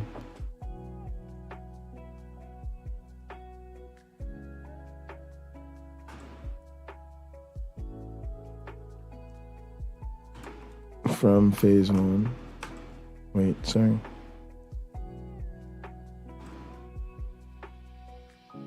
All right. Overlapping environment, 400,000 updates with shallow history, 20,000 updates from phase 1, S2 Fig.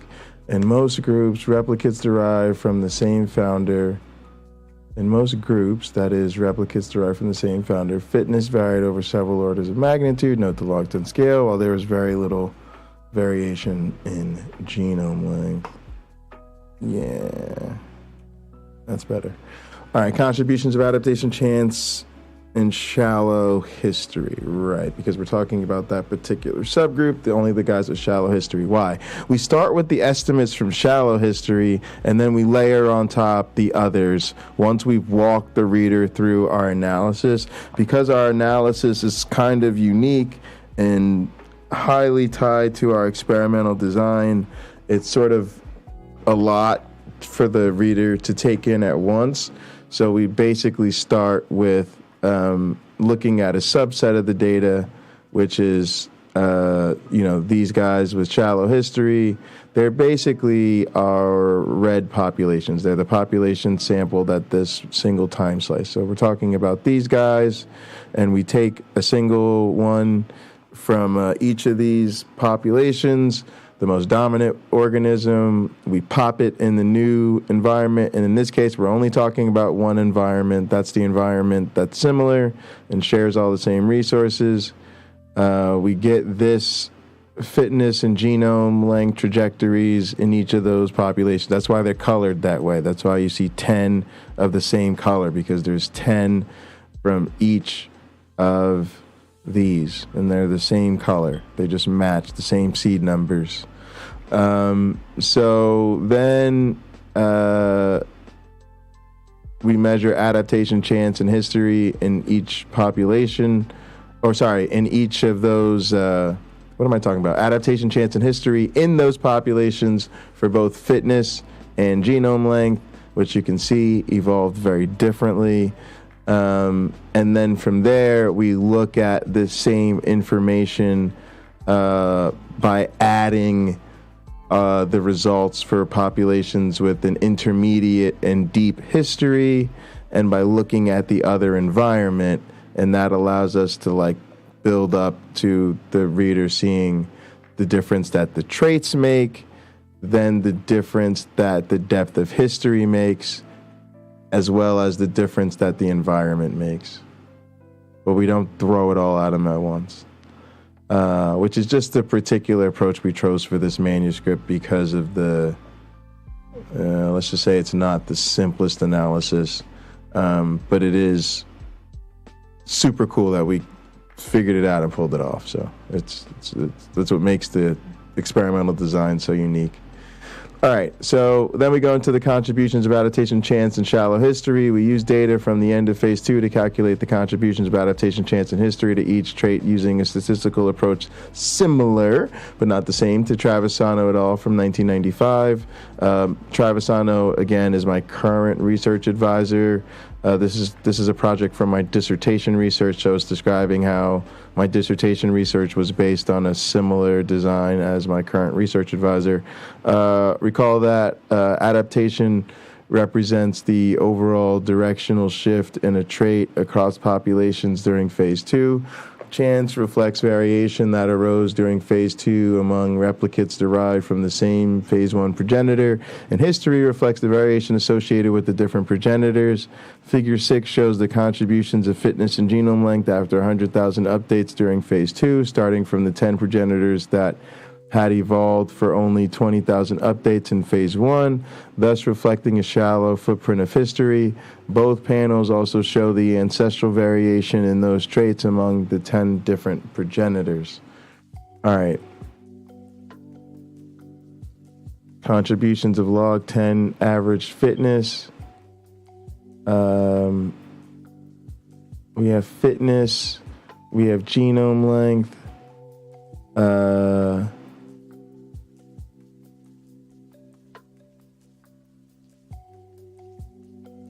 The figure 6, the end of experiment effects of adaptation, chance, and history in the overlapping environment with shallow history. Contributions of adaptation, chance, and history to the evolution of fitness at the top, and genome length at the bottom, based on end of experiment average values for populations with the shallow history in phase 1 that evolved in the overlapping environment during phase 2, along with the ancestral variation at the start of phase 2. Error bars show 95% confidence limits for the associated contributions. For fitness, figure 6 top, we see a large, oh, here we go. I'm fine with that. There's nothing wrong with this. It's basically just saying, here are our estimates of adaptation, chance, and history. Again, you got to keep in mind, it's always something that's always going to be the case in all of our plots, that we have such huge differences in what's going on between genome length and fitness that we have to actually represent them with different scales. So they're always log 10 transformed, but you still have to use a different range to show to cover the data. Basically, we have much smaller effects with genome length than we do with fitness because there's much less variation and much less change.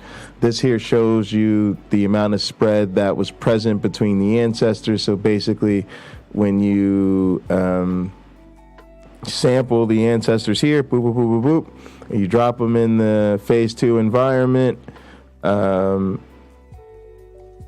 this is a measure of the initial spread between them. In terms of fitness and genome length, there's actually much more variation in fitness. It's just that the scale is stretched over a much bigger range. And then, at the end of the phase 2, you take all of these and then you measure adaptation, chance, and history within these. You measure adaptation as the change in grand mean from the start and the finish in each group. History is the difference in the means and the spread between the groups. that have the same ancestor. So that's how you test the ancestral effect. Remember, you've got 10 replicates from each ancestor, so that forms group differences. You measure the group differences. Why? Because other than being descended from different ancestors, which themselves all evolved from a common ancestor in an identical environment, all of these replicates are evolving in an identical environment, under completely identical conditions. And so the only difference, either than the random noise between replicates with the same ancestor, is which ancestor the groups come from. And here you see that as the different colors. And down here, it's estimated as the contribution of history, which is just a measure of the amount of spread that's explained by the fact that they have different ancestors. So it's a measure of variance that accords with the group differences that you see here as differences in color. And as you see here, there's a lot of group differences. Some groups are not spread out that much, like see this dark purple group, right? They're all kind of down here in low fitness land. A lot of groups have huge spread over many, many orders of magnitude. Others are somewhere in the middle. Whereas with genome length, everybody's kind of together. Not a lot of variation regardless of what the ancestor is, although you do see sort of a banding based on which ancestor they start with. And then you've got just this kind of one oddball group outlier, this one outlier population. And so, that's what we're seeing here. Chance is a measure of the variance within groups with the same ancestor. And like I said, adaptation is just the change in grand mean, the mean of the trait between all of these and their individual ancestors. So that's how we do it. That's how the sausage is made. And so we're going to talk about that, and then we're going to vary first we're going to see what happened in the other environment, and then we're going to jump into the historical effects. All right, so figure 6 is the end of experiment effects of adaptation, chance, and history in the overlapping environment with shallow history. This is the contributions of adaptation, chance, and history to the evolution of fitness up top, and genome length at the bottom, based on end of experiment average values for populations with a shallow history in phase 1 that evolved in the overlapping environment during phase 2. Basically, that just means these are the populations that had a shallow history from here. These are the same exact populations. They're just 2 different traits we're looking at, and they evolve in the environment that is similar rather than the environment that's less similar. All right, now, fuck all if I lost my place here. All right, here we go. We're right past here. All right, for fitness, we see a large contribution of adaptation. Is based on end of experiment average values for population with a shallow history in phase 1 that evolved in the overlapping environment during phase 2, along with the ancestral contribution. At the start of phase 2, error bars show 95% confidence limits for the associated contributions. That's what these error bars are, the 95% confidence limits. All right, now for fitness, figure 6 top, we see large contribution of adaptation, reflecting the systematic improvement in all 100 phase 2 populations. We see significant but smaller contributions that reflect the effects of chance and history. All 3 contributions, both individually and collectively, are greater than the ancestral variation that existed at the start of phase 2. The ancestral variation is the initial phase 2 historical variation, which arose during phase 1. For genome length, figure 6 bottom, by contrast, we see no significant contribution of adaptation. The confidence interval includes 0. However, both chance and history contributed significantly to genome length. and the variation due to history is similar in magnitude to the ancestral variation in that trait. We perform these analyses using the values at the end of phase 2, but we also measured the trajectories of all 3 contributors over time, as shown in S3 fig. We saw a rising impact of adaptation on fitness over time, as well as the more slowly rising and meandering contributions of chance and history. In the case of genome length, we saw a growing impact of chance events, a near constant effect of history, and a much smaller contribution of adaptation. S3 figure bottom. All right, so these are just supplemental figures we will we have to describe in the manuscript, even though they're in the supporting information. I might have. Oh my goodness.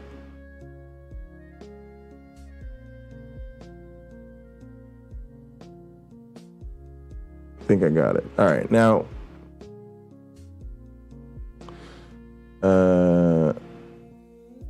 I might have the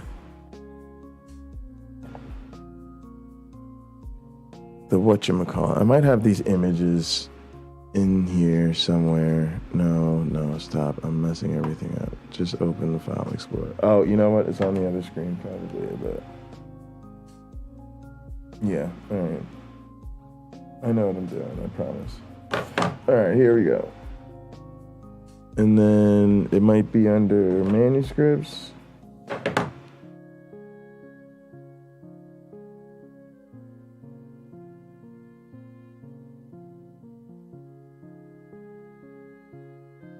All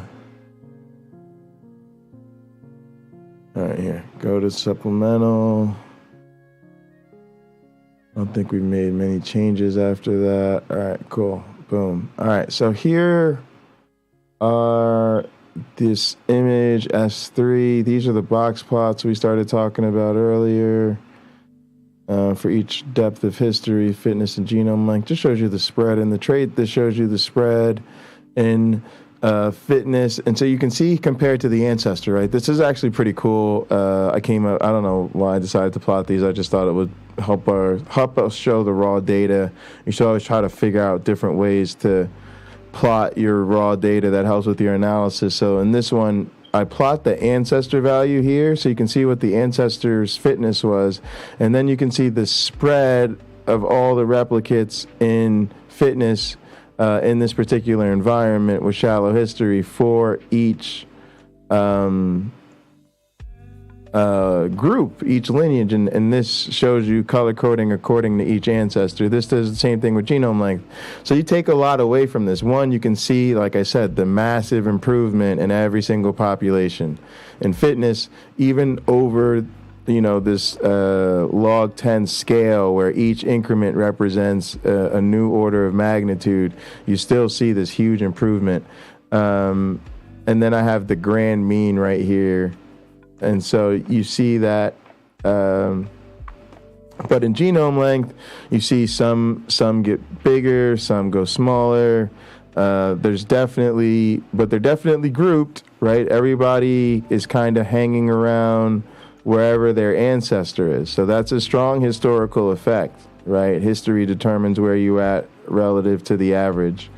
But you see not a lot of spread, so not a lot of chance variation, and then it isn't systematically moving in one direction or the other like this is, so you don't have a strong effect of adaptation. So you can actually see that if you know what you're looking at. Not that I expect you guys to, but it's just kind of interesting. And then down here is where I'm showing, again, I showed you here in the manuscript. Remember, I got a word about phase 2. Yeah, I'm going to phase 2. Here where I showed you these adaptation, chance, and history estimates. This is just those estimates over time. We can basically start at the beginning of phase 2, and instead of just showing, so what we show here is the end. We show it at the end. Basically, we take the end of the run and we say, all right, let's show you adaptation, chance, and history. But we can also plot it over time from the beginning of phase 2 through the end. And it's not super important, so we put it at the end.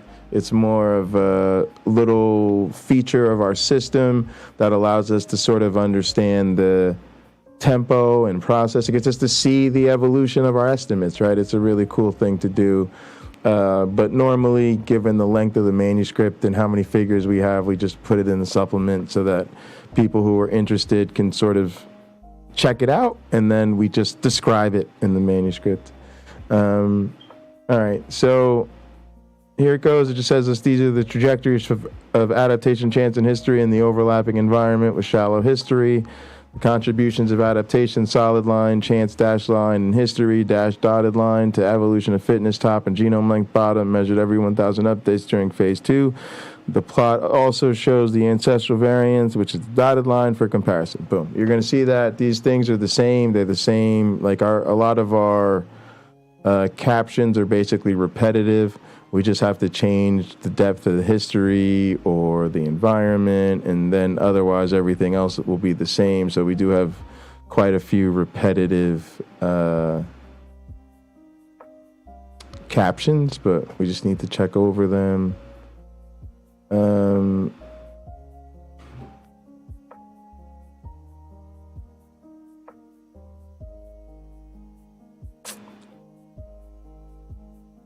All right.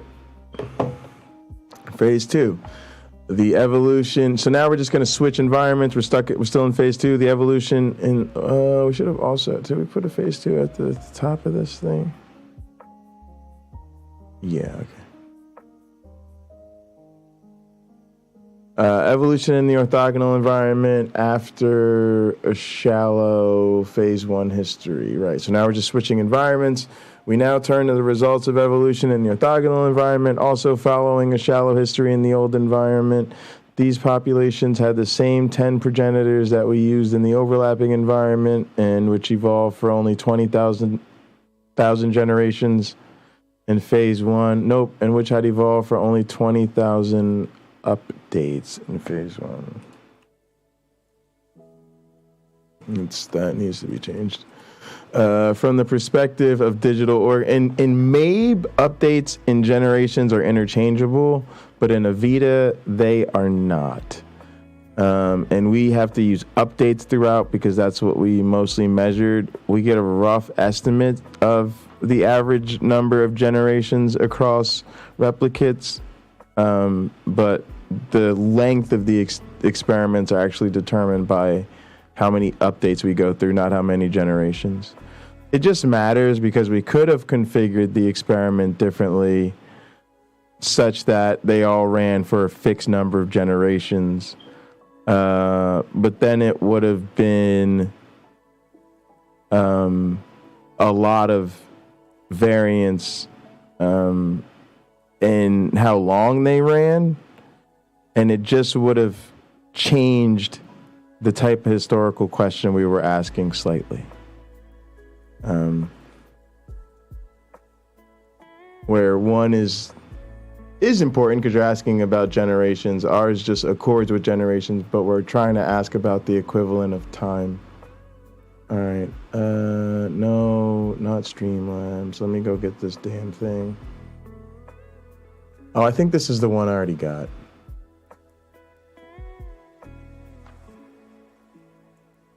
Sex, biz, whatever, fuck.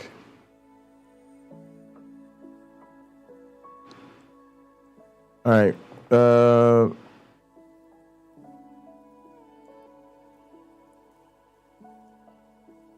From the perspective of the digital organisms, the orthogonal environment is more novel than the overlapping environment. The orthogonal environment rewarded only, nice emphasis there, the 38 new functions that were exclusive to phase 2 and not any of the functions that had been rewarded in phase 1. In both new environments, genetic instructions involved with performing in previously evolved functions might serve as building blocks that could be repurposed to perform the newly rewarded functions. Having led the reader carefully through the data and inferences for the overlapping environment, we relegate most data and analysis for the orthogonal environment to the supporting information. All right, trajectories for fitness and genome length. The fitness trajectories in the orthogonal environment, S4 fig top, are similar in form to those in the overlapping environment, figure 5 top. Right, these are mostly in the supplement, so we're saying S4 and S5. I'm going to go through those here. I think all this is fine. I want to stay focused on the text because I've only got about less than 40 minutes left. So trajectories for fitness and genome length. The fitness trajectories in the orthogonal environment are similar in form to those in the overlapping environment. However, the orthogonal trajectories start from lower values and typically reach lower final values than those in the overlapping environment. Right, the data looks the same. The scale is just different. These differences reflect the greater continuity of selection in the overlapping environment, that being the other one, than in the orthogonal environment. That is, most fitness-enhancing adaptations acquired during phase 1 carried over to the overlapping environment. By contrast, most fitness-enhancing adaptations acquired during phase 1 carried over to the overlapping environment. By contrast, fitness collapsed in the transition to the orthogonal environment because the ancestors derived in phase 1 generally lacked the ability to perform the functions rewarded in this more distinct new environment. Absolutely, guys. And that's the explanation, right? And it's a bit of a creative evolutionary experimentation that we've done here.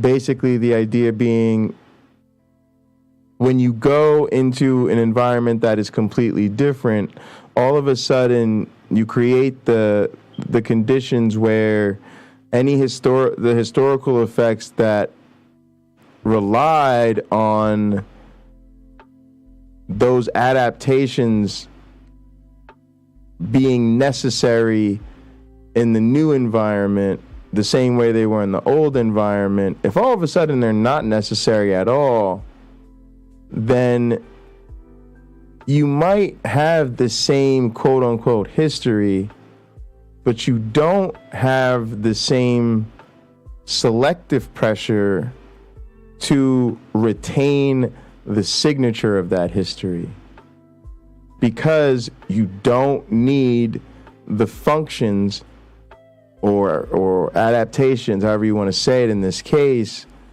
that encode that history. And that's what ended up happening. And that's really the solution to Stupid Horror Energy's question about the environmental difference. That's the environmental difference and why you get this environmental difference. And it's really, really kind of awesome because it's such a sharp reminder that in evolution, everything's about ecology.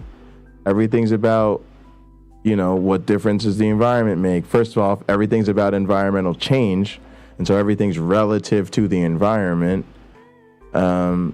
which is the reality, right? Is that you and I and almost every organism alive is evolving in a way that is evolving in an environment that is in many ways likely to be incredibly different than the environment of their recent, distant, or perhaps even recent ancestors.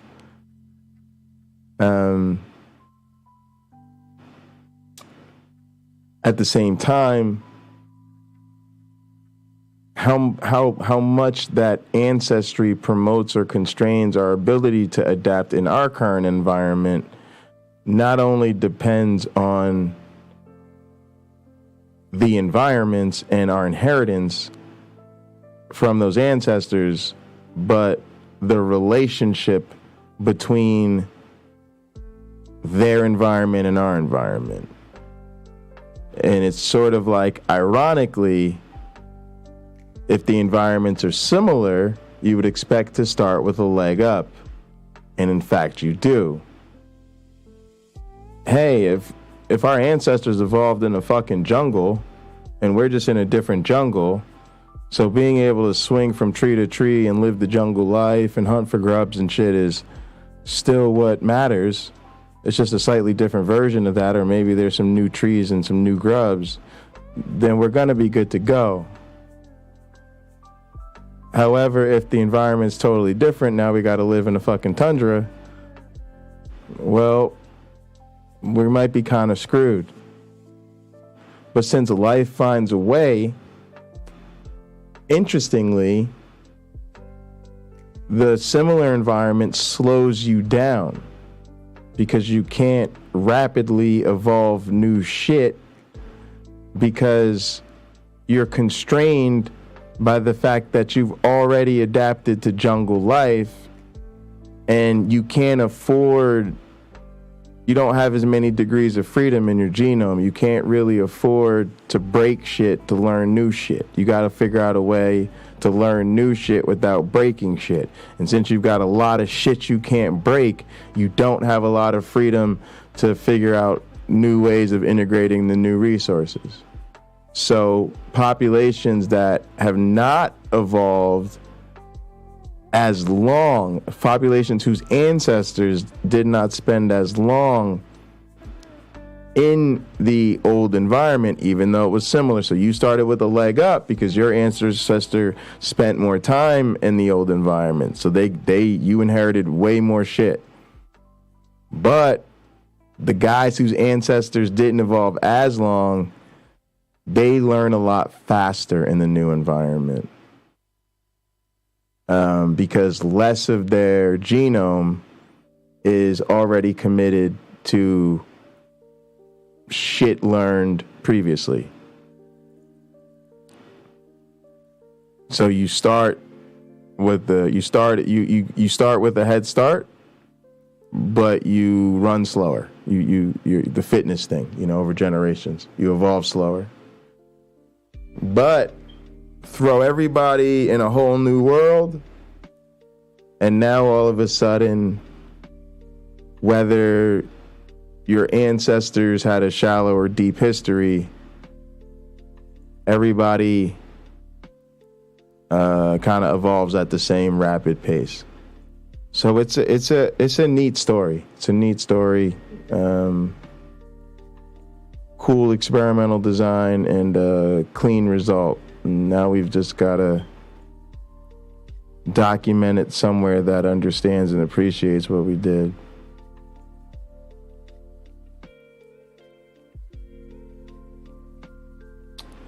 All right, so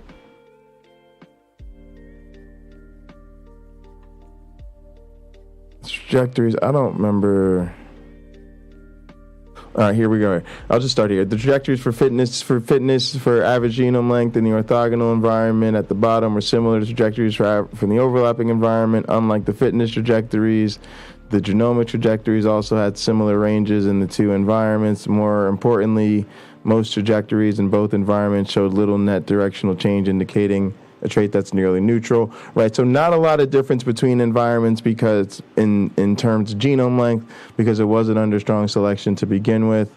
And so what variation it did have tends to be similar in both environments, which is not the case for fitness. So again, shows you how we've talked about how environmentally dependent evolutionary outcomes are. We're also exploring here how trait-dependent evolutionary outcomes are. What are the effects of selection? What are the effects of history? How much does mutation and blah, blah, blah, blah, blah matter in the evolution of blah, blah, blah, blah, blah? Depends on what trait you're asking. Entirely depends on what trait you're looking at. Right? So here we go. We use the data from the end of phase 2 to visualize the distribution of average fitness and genome length for the 10 replicate populations derived from each founder that evolved in the orthogonal environment for 100,000 updates after the shallow history, 20,000 updates in phase 1. In general, the fitness values are more variable among the replicates than genome length. In general, the fitness values are more variable among the replicates than genome lengths. That's correct. Although in most groups, replicates derived from the same founder, this difference is less striking than seen in the overlapping environment. Sure. Contributions of adaptation, chance, and shallow history. We use the final trait values to calculate the contributions of adaptation, chance, and history to mean fitness and genome length in the orthogonal environment. This time, that's the very different one. as well as the trajectories for those environments. As well as the trajectories for those contributions. For genome length, the contributions of adaptation, chance, and history were nearly indistinguishable between the two new environments. In both environments, the effect of history hardly changed over time, while the effect of chance crept upward, slightly eclipsing history in the orthogonal environment. Adaptation had no significant effect on genome length in either new environment. The contributions of adaptation, chance, and history to fitness were also similar in the two new environments, and their rank orders are the same. However, the values are substantially larger in the overlapping environment. This difference reflects the fact that logic functions that were favored in the ancestral environment continue to be rewarded in the overlapping environment, leading to higher trajectories than in the orthogonal environment. Summarizing to this point, we see a clear difference between the contributions of adaptation, chance, and history to the two focal traits.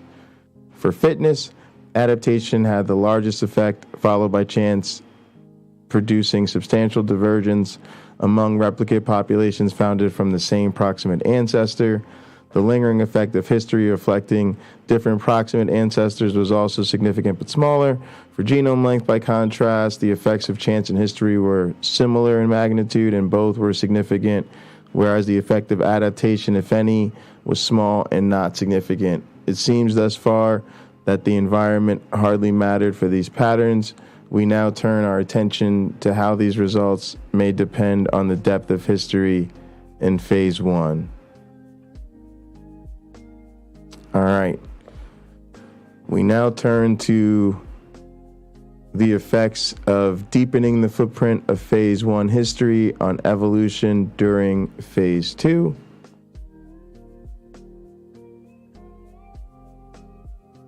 Oh, okay, good. This is good. We're making great progress. Because this is now getting to the meat and potatoes of the results. We might actually finish the results. Okay.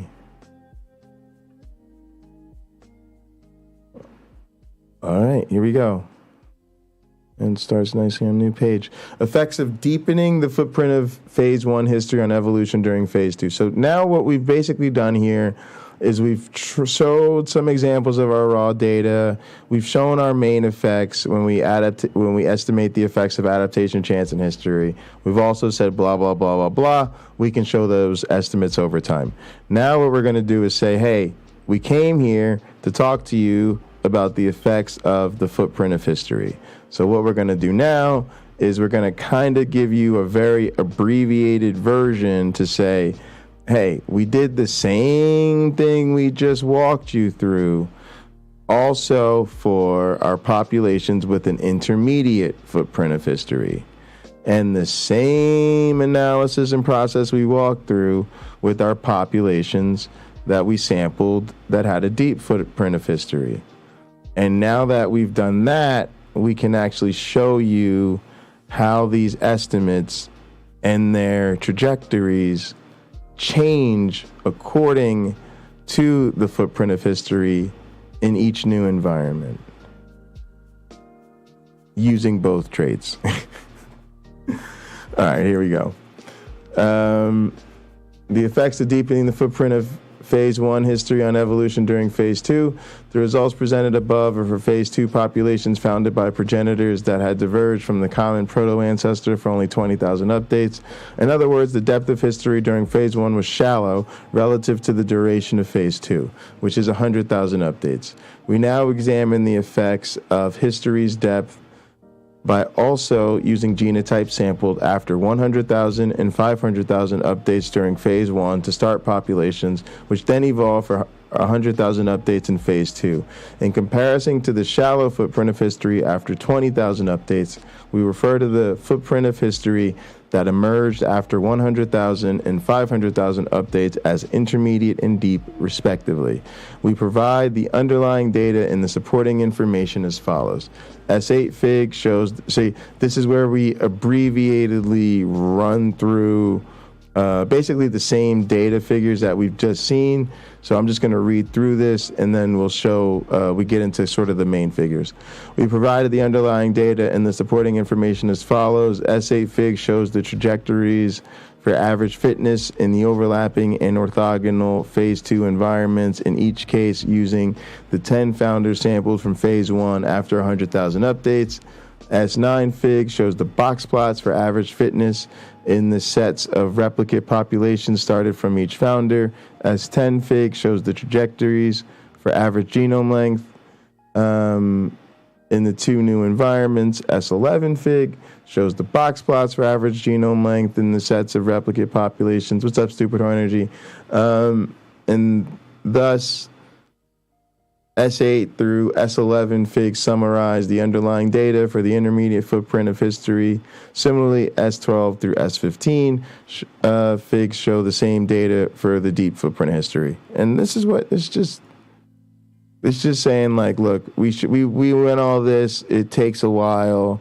So when we go to intermediate, we just put it all in the supplement. We put it all in the supplement, and you can see the same exact figures for intermediate and deep, and then we can look at the comparisons of the estimate, which is the point of this entire fucking exercise. All right, so in the 2 sections below, we examine the contributions of adaptation, chance, and history to genome length and fitness, respectively, comparing the contributions as a function of the depth of history during phase 1 and the selective environment used in phase 2. We invert the order of presentation to begin with genome length, because the patterns and interpretations are simpler than they are for fitness. All right, the effect of deepening the footprint of history on genome length. Figure 7 top shows the contributions of adaptation, chance, and history to final genome length as a function of the depth of history during phase 1 for the populations that evolved in the overlapping environment. On the right, one sees the effect of history on the ancestors used to found the phase 2 populations. This effect became progressively larger as the depth of history increased from 20,000 to 100,000 to 500,000 updates. To the left of the ancestral values, one sees that these historical effects were largely maintained in the evolving populations during phase 2. Chance shows the opposite trend, with the contribution declining as the depth of history increased. Adaptation, that is, consistent directional changes in trait values, contributed little to genome length in comparison to either history or chance. However, the insignificant contribution of adaptation to genome length in the overlapping environment when the depth of history was shallow, 20,000 updates, became significant when history was deeper, 100,000 and 500,000 updates, although the effect size remains very small.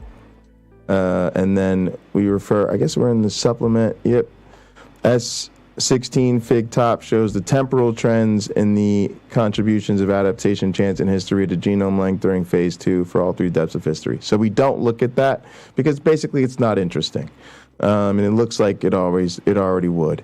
And then all we're doing is we're describing this figure, and we're saying, basically, if you look at the red data points here, that is what you've already seen from the shallow footprint of history.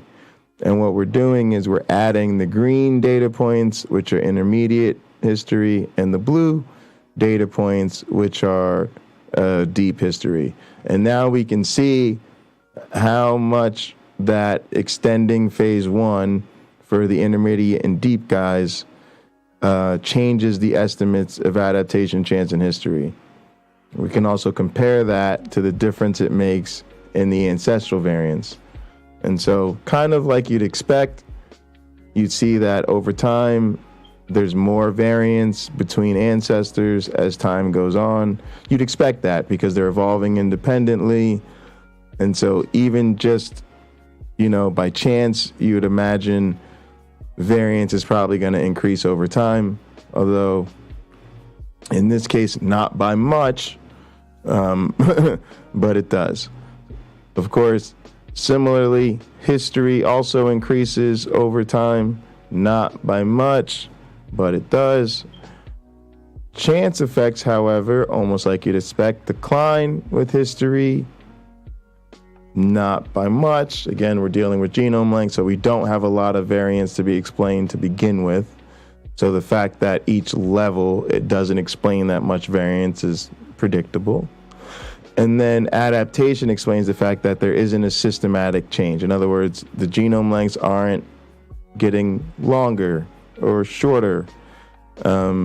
They're kind of, some are getting longer, some are getting shorter, and they're mostly meandering up and down. And so adaptation is not really significant, although in the case of the more similar environment, technically the effects of adaptation for intermediate and deep history are significant in that they don't overlap zero. But statistical significance is not the whole story. Part of the story is always the effect size itself. And since the actual effect size is still near zero, the fact that it's statistically significant should not be taken to imply it to be an actual important effect. It's not. And in adaptation, they're all not even significant. So that's what this paragraph is saying, and this is pretty standard form. You describe the figure. Boom, there's the figure. We'll read the caption. Figure 7, the impact of the footprint of history on the contributions of adaptation, chance, and history to genome length is similar in the two phase 2 environments. The contributions of adaptation, chance, and history to genome length for populations with shallow, red, intermediate, green, and deep blue phase 1 histories. Contributions are based on the end of experiment averages for populations that evolved in the overlapping top and orthogonal bottom phase 2 environments. The error bars show 95% confidence limits. The plot also shows the ancestral variation at the start of phase 2 for comparison. All right.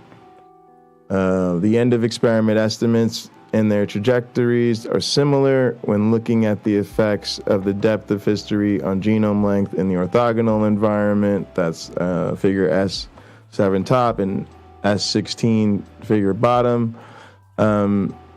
This is just talking about the other environment. We talked about one, then we showed it, then we got to talk about the other. The ancestral divergence increases with the depth of history, as do the persistent contributions of history, while the effect of chance declines as the footprint of history gets deeper. The only qualitative difference in the orthogonal environment when compared to the overlapping regime is that there was no significant adaptation associated with deeper histories. Given the lack of continuity in selection for some logic functions, even the weak selection on genome length that might have occurred in the overlapping environment was evidently inconsequential in the orthogonal environment. All right, and then here comes our money shot with the big difference between environments.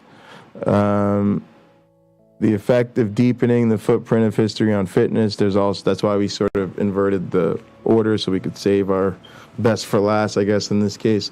The results for fitness are more complex than those for genome length. Most notably, populations in the two environments show different effects for the depth of history on fitness. Figure 8 shows the contributions of adaptation, chance, and history to final average fitness for the three depths of history in the overlapping top and orthogonal bottom treatments. In the overlapping environment, adaptation swamped the effect of history when the footprint of history was shallow.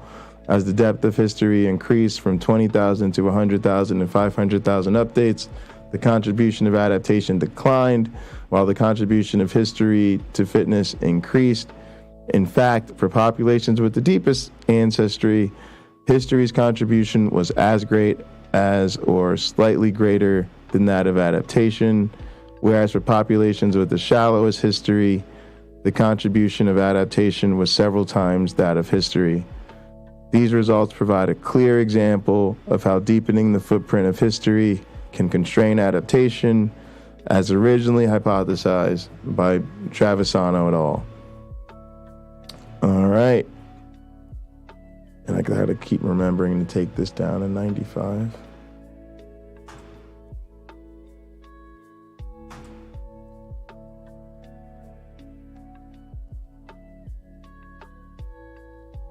All right. The impact of the footprint of history, and that's what's going on here. All right, so similar to what we'd expect, the ancestral variance increases with time, the effect of history increases, the effect of chance decreases. These are the same as genome length, it's just a much larger effect size. But then we see that in one environment, the footprint of history does constrain adaptation as proposed by Travisano, but then in the dissimilar environment, it doesn't. And so that was another little bonus wrinkle in this experiment. All right, figure 8, the impact of the footprint of history on the contributions of adaptation, chance, and history to fitness differs between the two phase 2 environments. The contributions of adaptation, chance, and history to mean fitness for populations with shallow, red, intermediate, green, and deep blue phase 1 histories. Contributions are based on end-of-experiment values for populations that evolved in the overlapping top and orthogonal bottom phase 2 environments. Error bars show 95% confidence limits. The plot also shows the ancestral variation at the start of phase 2 for comparison. By contrast, in the orthogonal environment, where the logic functions rewarded in phase 1 were no longer rewarded during phase 2, the contribution of adaptation was essentially independent of the depth of history. The contribution of history to fitness nonetheless increased with its depth, as it did in the overlapping environment. However, when the phase 1 history was its deepest, 500,000 updates, and thus 5-fold longer than phase 2, the contribution of adaptation to fitness in the new environment remained greater than that of history. We're just describing this switch. So the main effect is this. In this environment, with the depth of history, adaptation becomes constrained. The effect goes down. And this, that doesn't happen. A result of that happening, though, is that in this other environment, everything evolves rapidly. And regardless, the effect of adaptation is always stronger than the effect of history. Up here, this constrained things happen, but then one of the results of that is that for shallow guys, the effect of adaptation dominates the effect of history. But for deep history guys, in addition to their adaptation being constrained, what explains the differences between them to begin with is actually more dominated or is as much dominated or explained by historical effects as selective effects. So you can think of it as a shift in the relative contributions of adaptation, chance, and history, and a resulting shift in the primacy of the contributions. In other words, which contribution is explaining more. All right. All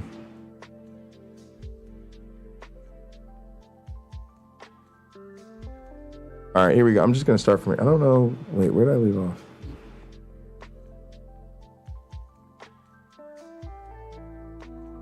All right.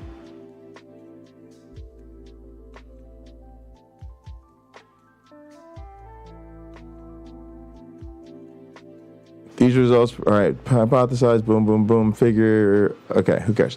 All right, by contrast, in the orthogonal environment where the logic functions rewarded in phase 1 were no longer rewarded during phase 2, the contribution of adaptation was essentially independent of the depth of history. The contribution of history to fitness nonetheless increased with its depth, as it did in the overlapping environment. However, even when the phase 1 history was at its deepest, 500,000 updates, and thus 5-fold longer than phase 2, the contribution of adaptation to fitness in the new environment remained greater than that of history. Great. S17 fig shows the temporal trajectories again, so you can just go here in the supplement and people will be able to look at those estimates changing over time. That figure shows the temporal trajectories of the contributions of adaptation, chance, and history to fitness during phase 2 and the two new environments. These trajectories further illustrate the impact of the different environments on the relative impact of adaptation and history. Most notably, in the orthogonal environment, the contribution of adaptation surpassed that of even the deepest history within a few thousand updates, whereas it had not done so even after 100,000 updates in the overlapping environment. All that's saying is if you start here, what you'll see when you look at fitness is that in the orthogonal environment, these solid lines, adaptation, overwhelm history, even in these blue guys, the ones with the deepest history, rapidly, right away at the beginning of the experiment. In the overlapping environment, that does happen for the red guys. The effect of adaptation starts to dominate the effect of history early on and then does so for the rest of the experiment. However, the effect of adaptation doesn't catch up to the effect of history even by the end of the experiment. And so it's just a little bit of behind the scenes peering into the dynamics of our estimates over time rather than just as a snapshot at the end of the experiment. All right, confidence intervals and confident inferences. The results above are based on a total of 600 phase 2 populations, 2 environments, 3 depths of history, and 100 replicates, and 2 focal traits, fitness and genome length. We did not emphasize statistical details when making comparisons, but we highlighted differences that are generally well supported by our analysis. With respect to genome size, figure 7, none of the 6 95% confidence intervals for the contribution of adaptation overlap with the corresponding point estimate for either chance or history, nor do any of the confidence intervals for chance and history overlap the corresponding point estimate for adaptation. All we're saying is if you go up to figure 7, when you're saying, we're basically just saying these estimates don't overlap each other. So we kind of are sure that since they don't overlap with the estimates for adaptation, we're good to go. And we're not inferring anything about their statistical differences to each other than the ordinal effect. In other words, what order they are in terms of shallow, intermediate, and deep history.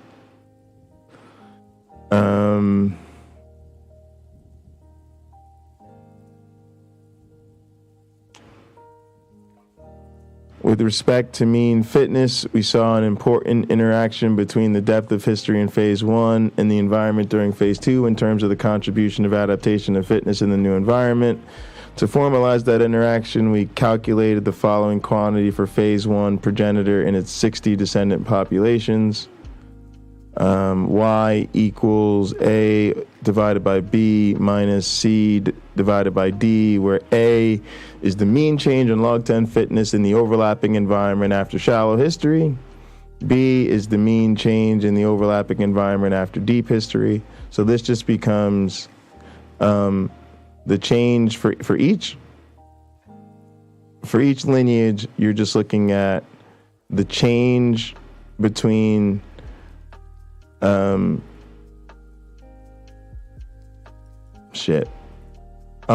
mean change in fitness in the overlapping with shallow history over deep history, and then shallow history over deep history in the orthogonal environment. And then by comparison, you get to see in which environment was the change greater because you're comparing the ratios. All right, so C is the mean change in the orthogonal environment after shallow history, and D is the mean change in the orthogonal environment after deep history. This difference in ratios expresses the environment-dependent change in the effect of the depth of history on the contribution of adaptation to fitness in the new environment. Under the null hypothesis of no interaction between the depth of history during phase 1 and the environment in phase 2, the expected value of Y is 0. Each difference is independent of the others, and all 10 differences are positive, indicating a consistently greater difference in the contribution of adaptation between populations with shallow and deep histories in the overlapping environment than in the orthogonal environment. A non-parametric sign test confirms that this interaction is highly significant with a two-tailed p-value less than 0.002, or of about 0.002. We also performed a meta-analysis of the overall patterns and their consistency with respect to the effects of the depth of the historical footprint. Figures 7 and 8 combined include 12 cases where we estimated the 3 contributions of adaptation, chance, and history to 2 traits at 3 different depths of history. I don't think this should be in parentheses. We excluded the 4 ancestral cases because these measurements reflect the effect of history at the start rather than the end of phase 2. Save that. If the effects of the depth of history were statistically meaningless, that is, if those effects were random, then one would expect the estimated contribution for the intermediate depth to fall between the shallow and deep histories only 1/3 of the time, right? Guys, if there was no effect of history and we did all our estimates and they were random, then you'd only expect the intermediate estimate of adaptation, chance, or history to fall between the shallow one and the deep one about 1/3 of the time, because there's only about those different shuffles, right? There's 1/3 of the different ways put it in the middle. 2 out of every 6 or whatever the fuck. In fact, or 3 out of the 9, I don't know what it is. In fact, the contribution out of the depth, the intermediate depth, was between the other 2 contributions in 10 out of 12 cases. The probability of an outcome as or more extreme than that under the binomial distribution with an expected success rate of 1/3 is extremely low. Probability being p around 0.0054. Again, significant is anything less than 0.05. Only the effect of adaptation on genome length lacks a clear trend with respect to the depth of history, consistent with that trait having been selectively neutral and nearly so. These otherwise consistent outcomes between environments for the effects of chance and history reinforce the striking interaction between the depth of history and the new environment's reward structure with respect to the contribution of adaptation to fitness. Boom, done. And it's 5:01. I'm gonna get up out of here because I want to get a snack, and I'm done working for the day, and I'm hungry, and I want to play cards. So don't forget, tonight in Gather we'll be watching AEW. Dynamite will also be I guess probably watching Cheers, and then a feature movie, and then into an overnight movie playlist. We have a lot of fun every night. A lot of people are learning Pinochle, so I'm sure after we all get caught up on our basic skills with these bots, we'll be out here playing Pinochle together. Appreciate all you. My dad was super impressed with the Pinochle school and the way I've got it set up to learn the game. He was complimenting me hard on how hard it is to pull those resources together. And I think it is making it easier for people to learn. So come in together, come hang out in the Pinochle Lounge, pull up the note, learn the game, or just come link up with the gang and hang out.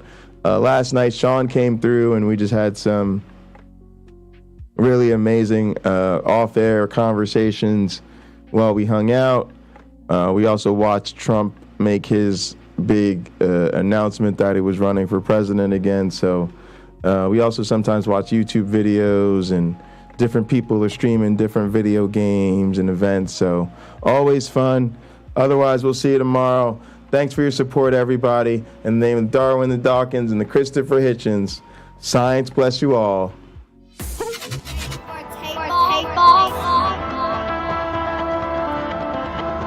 Whoa. Yeah. Man, this life insane. Got some money, but I always stay the same. But I never fuck with y'all, you niggas lame. If you making moves, you know it's love with me. Yeah, thought that I would change. See, that negativity is not the way. Seen you niggas try to go and run my place, but it'll never ever lead you to my place. Yeah, thought that I would change. Got some money, but I always stay the same. But I never fuck with y'all, you niggas lame.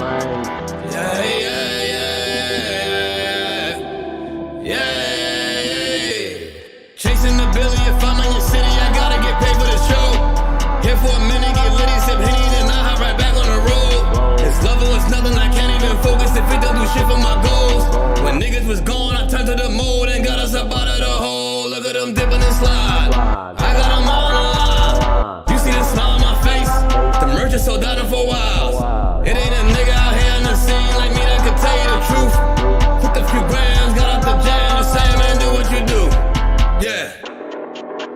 Got some money, but I always stay the same. But I never fuck with y'all, you niggas lame.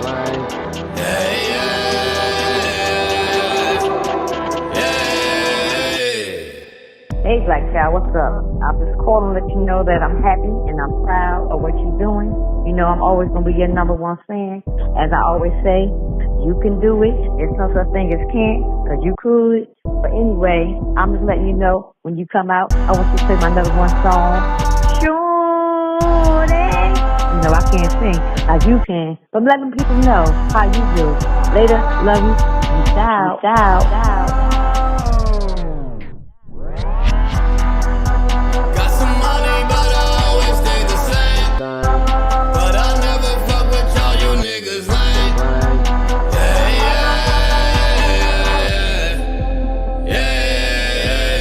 I would change.